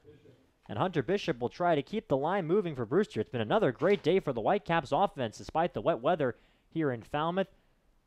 As Hunter Bishop, and look at this, the bat boy just made an unusual request from the umpire from the bat boy. Asked for a wet rag to clean home plate with. There's so much dirt on home plate and it's so wet that the plate was just kind of brown. So he got a wet rag and kind of mopped off the dirt. Did Will Bowers, the home plate ump. That's kind of the universe we're in. To clean home plate, you don't need a brush. You need a rag. Here's Bishop, the pitch to the lefty. In there for a called strike, outer edge. Nicely placed breaking ball there from Brian Gadsby, and the count is 0-1. The Whitecaps, that single, the little looper in the center field off the bat of Dunn, was the only time the Whitecaps have gotten the ball out of the infield in this inning. The pitch misses outside to make it 1-1. A dropped third strike started things with Datris. Then Taylor walked, Gasper walked, Curry had an infield hit, and Dunn singled. 1-1 pitch. Gets away from the catcher, Rutschman, but it will stay within his reach and no advance. 2-1 the count. Gasper's the one who was over at third base. Not the fastest guy on the team. 2-1 is the count. Bishop so far on his day-to-day has reached just once. It was on an error in the fourth, later scored. Had a strikeout his last time up, also in the fourth inning. That ended that inning. 2-1 pitch. This is outside. Whitecaps ahead 7-3 here with 2 runs in this top of the 6th inning. Brewster putting up a 5 spot in the 4th and 2 more in the 6th, and they are looking far from finished with the bases loaded and nobody out. 3-1 pitch is hit high in the air down the left field line. It's going to go foul. So the count now full on Hunter Bishop, who again is in another longer at-bat than we're maybe used to for him this season. Waiting on a payoff pitch now from Ryan Gadsby. Here comes the pitch. Breaking ball misses up and away. It's ball 4, and the Whitecaps have once again drawn a bases-loaded walk. That is the 3rd time that Falmouth pitching has walked in a run in this game. It's now 8-3 Brewster. Brewster's just keeping the line moving. We have not seen a lot of power in this game from either side. Brewster with an 8-3 lead. They're still looking for their first extra base hit of the ball game. Now Julian Infante will dig in. He swings and fouls a pitch behind the plate. So the count is 0-1 on the Vandy product. But still, it's good for the stat sheets all around. Hunter Bishop now up to 8 ribbies on the season with that RBI walk. It just seems like these pitchers, I was talking before about how a lot of them rely on movement and the ball is wet. Seems like that's been a tough combo for the hurlers tonight. 0-1 pitch is softly grounded right side. It's staying fair. Moving over and fielding it is the catcher. He flips it over for first base, and it's in time. No, they can't make the play. The first baseman, O'Neill. Rutschman went up to field it, and he threw over to first. Couldn't make the play. Everybody's safe. A run scores. And Brewster is now ahead 9-3.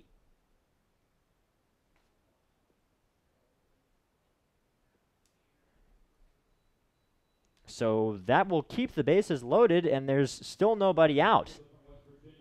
And that's going to be another error. It's going to be charged to O'Neill, who just couldn't field that. Rutschman ran up and kind of made a little flip to kind of avoid the runner. Infante, who was scampering down the line.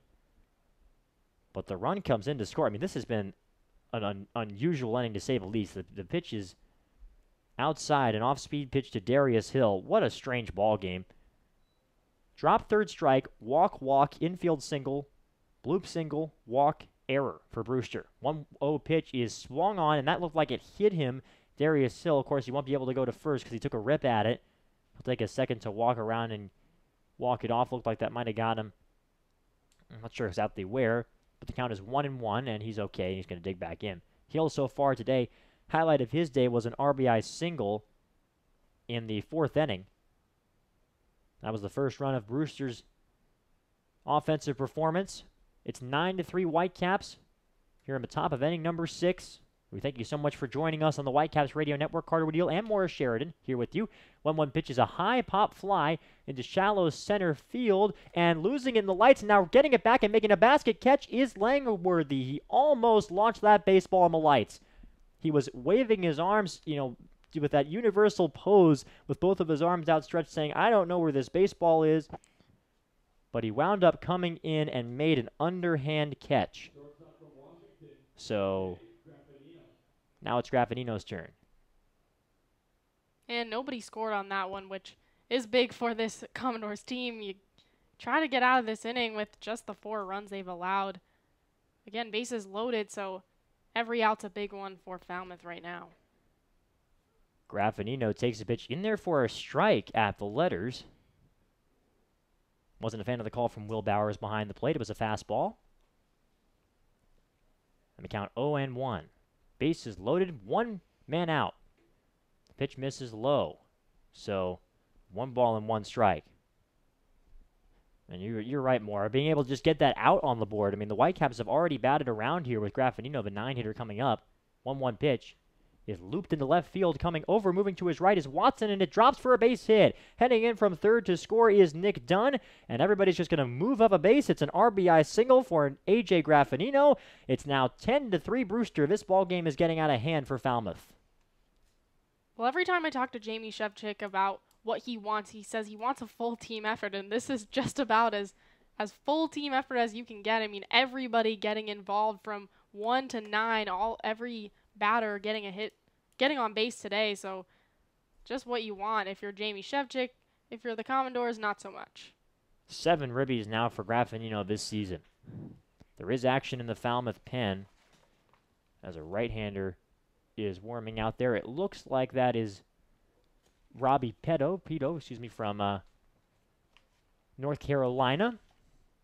He was warming up for them. I remember we were talking in the press box with the Falmouth broadcaster today. They kind of said he was the guy that was tabbed to come in relief, but this game has not gone according to plan for Jeff Trunny and the Falmouth Commodores. So again, the Whitecaps will send a 10th hitter to the plate in this 6th inning, and the pitch is in there for a strike to Kyle Datris. Datris today, well, earlier this inning, he reached on a drop third strike and takes strike 2 on a fastball to make the count 0-2. Brian Gatsby really just taking one for the team right now, staying on the mound. Here for the Falmouth Commodores, 0-2 is the count. The pitch to the right-hander is looped in the air, foul right side. So the count stays 0-2 on Kyle Datris. There's still only one man out. The bases are loaded for Brewster. The corners are in for Falmouth.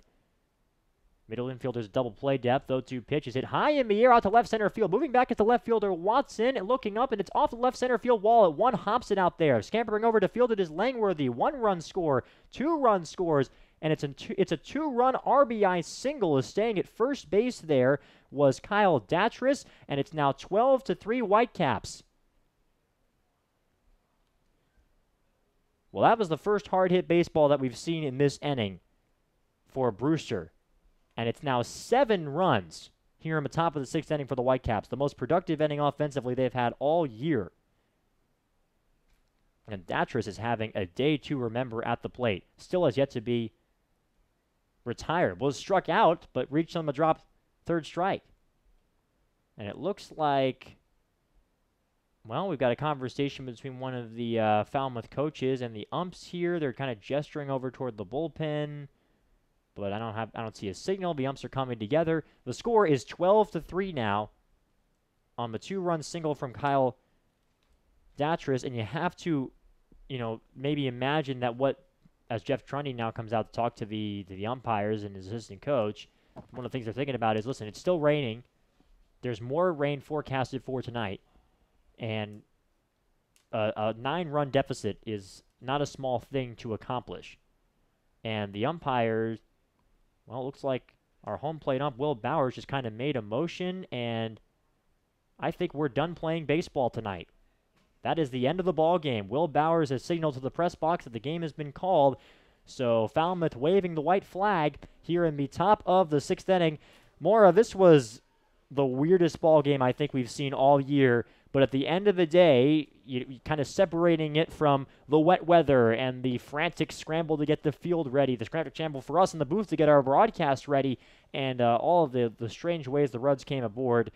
To have a performance like this from the offense, remember last night they scoring 9 runs against Chatham. Here they scored 12 runs in just 6, or really 5 and a third innings. They only had 1 out in the 6th.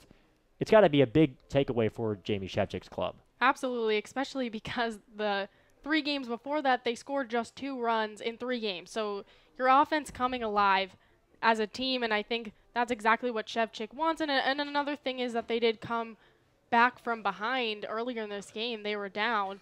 So it's just a morale victory. You can say the weather played a factor, but 12 runs is 12 runs. And anytime you're able to have that kind of offensive explosion, that's a positive for your team. The winning pitcher for the Brewster Whitecaps is going to be Robert Broom. Spooner didn't go 5 innings, and Broom's the only other pitcher on the Whitecaps ledger. So the man they call Broomy is going to get a win for his efforts. He now moves to 1-1 on the year. Politz takes the loss for the Falmouth Commodores in this ball game. Politz is now 2-2 on the season, so both the pitchers of record at 500. What a strange ball game. We'll be back with some more to set the table for you. We'll see if we can get an interview or two, but the rain will complicate things perhaps. We'll see how that works out. In any case, we got a post-game show coming up, and we hope you tune in. The final score here in a shortened game, partway through the 6th inning, the game was canceled, and 12-3, the Whitecaps win it. They are now 14-12-1 on the year. We'll be back after this. This is the Whitecaps Radio Network. The Whitecaps postgame show is coming up right after this. That was huge for us. It's huge for the momentum going into tomorrow. Only on the Brewster Whitecaps Radio Network.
Okay, we welcome you back to Falmouth. Carter Whittiel, Morris Sheridan here with you. This is the Brewster Whitecaps post-game show. And let's send it down to the third member of our crew, Aiden Doyle, who is with the player of the game. Aiden?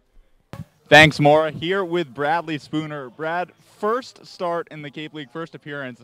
You didn't exactly get the greatest weather, obviously, with the game being called in the sixth inning, but you went 3 1/3, just 1 earned run, 5 Ks. What was working for you out there on the mound? I really felt my cutter today. That was really strong, and also my changeup, which I don't feel often, but when I do feel it, it turns out good. Obviously, like we mentioned, the weather not the greatest today. How does that affect you pitching on the mound? Grip on the baseball, footing out there on the mound? Yeah, it's a struggle. Every once in a while, you lose grip, and I threw a couple fastballs way up in the zone, which was due to the weather, but it's whatever. You got to expect that going out there and just try to work around it. And you were facing a Falmouth offense that, coming into this game, was the #1 offense in the league, a team that can really score runs. How did you manage to neutralize them, and how much did you know about this team going in?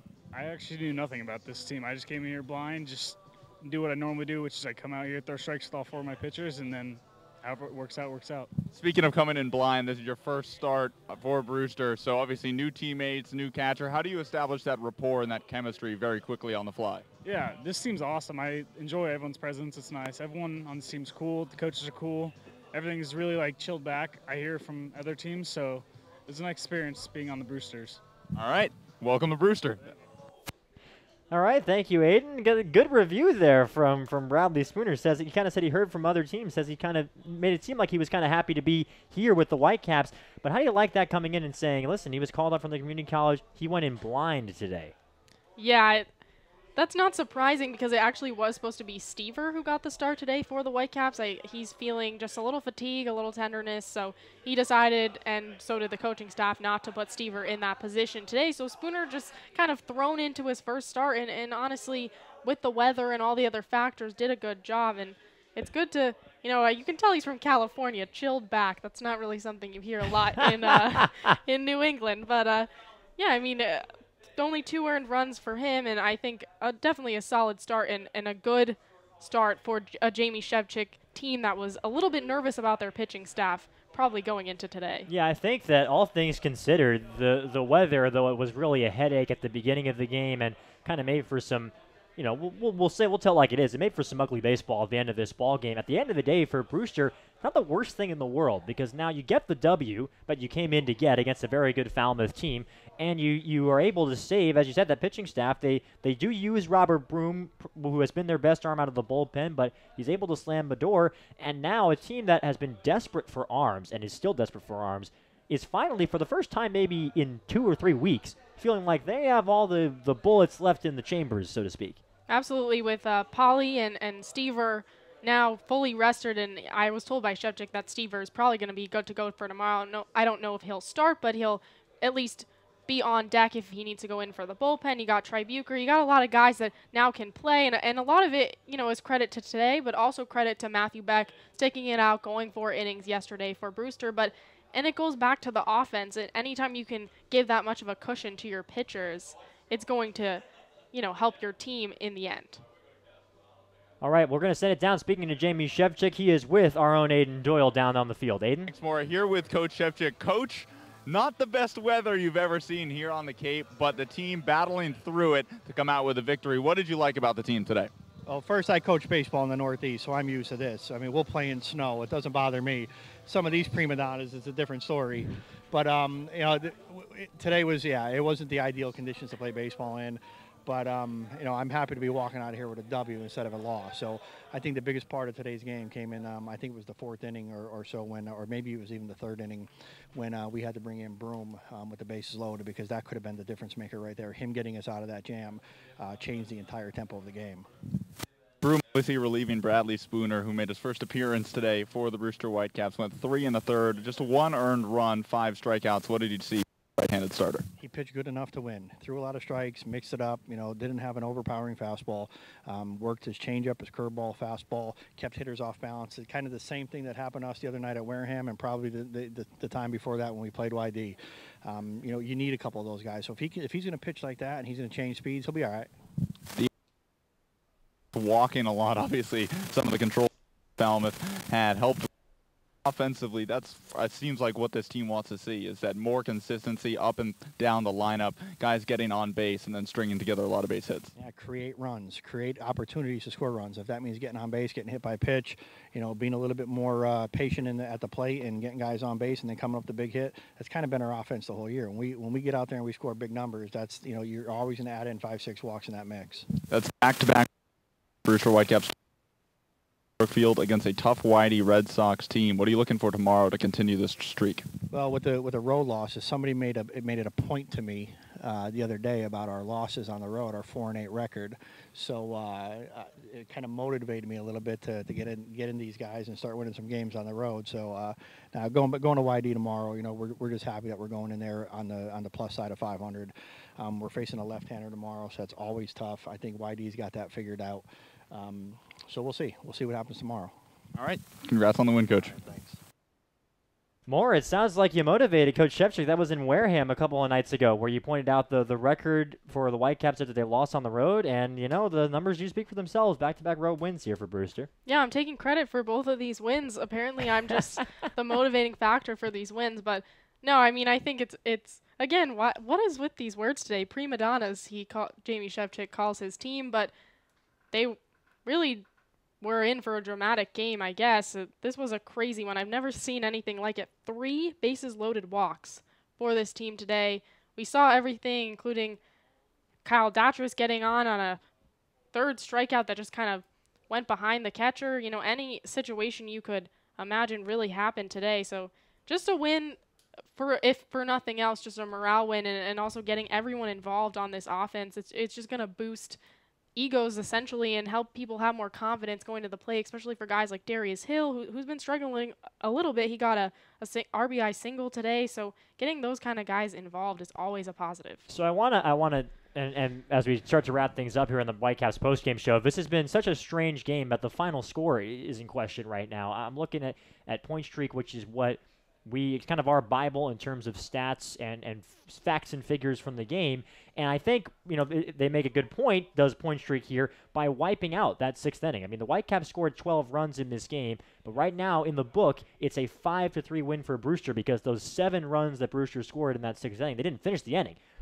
Falmouth waved the white flag with a man out, and the base is still loaded.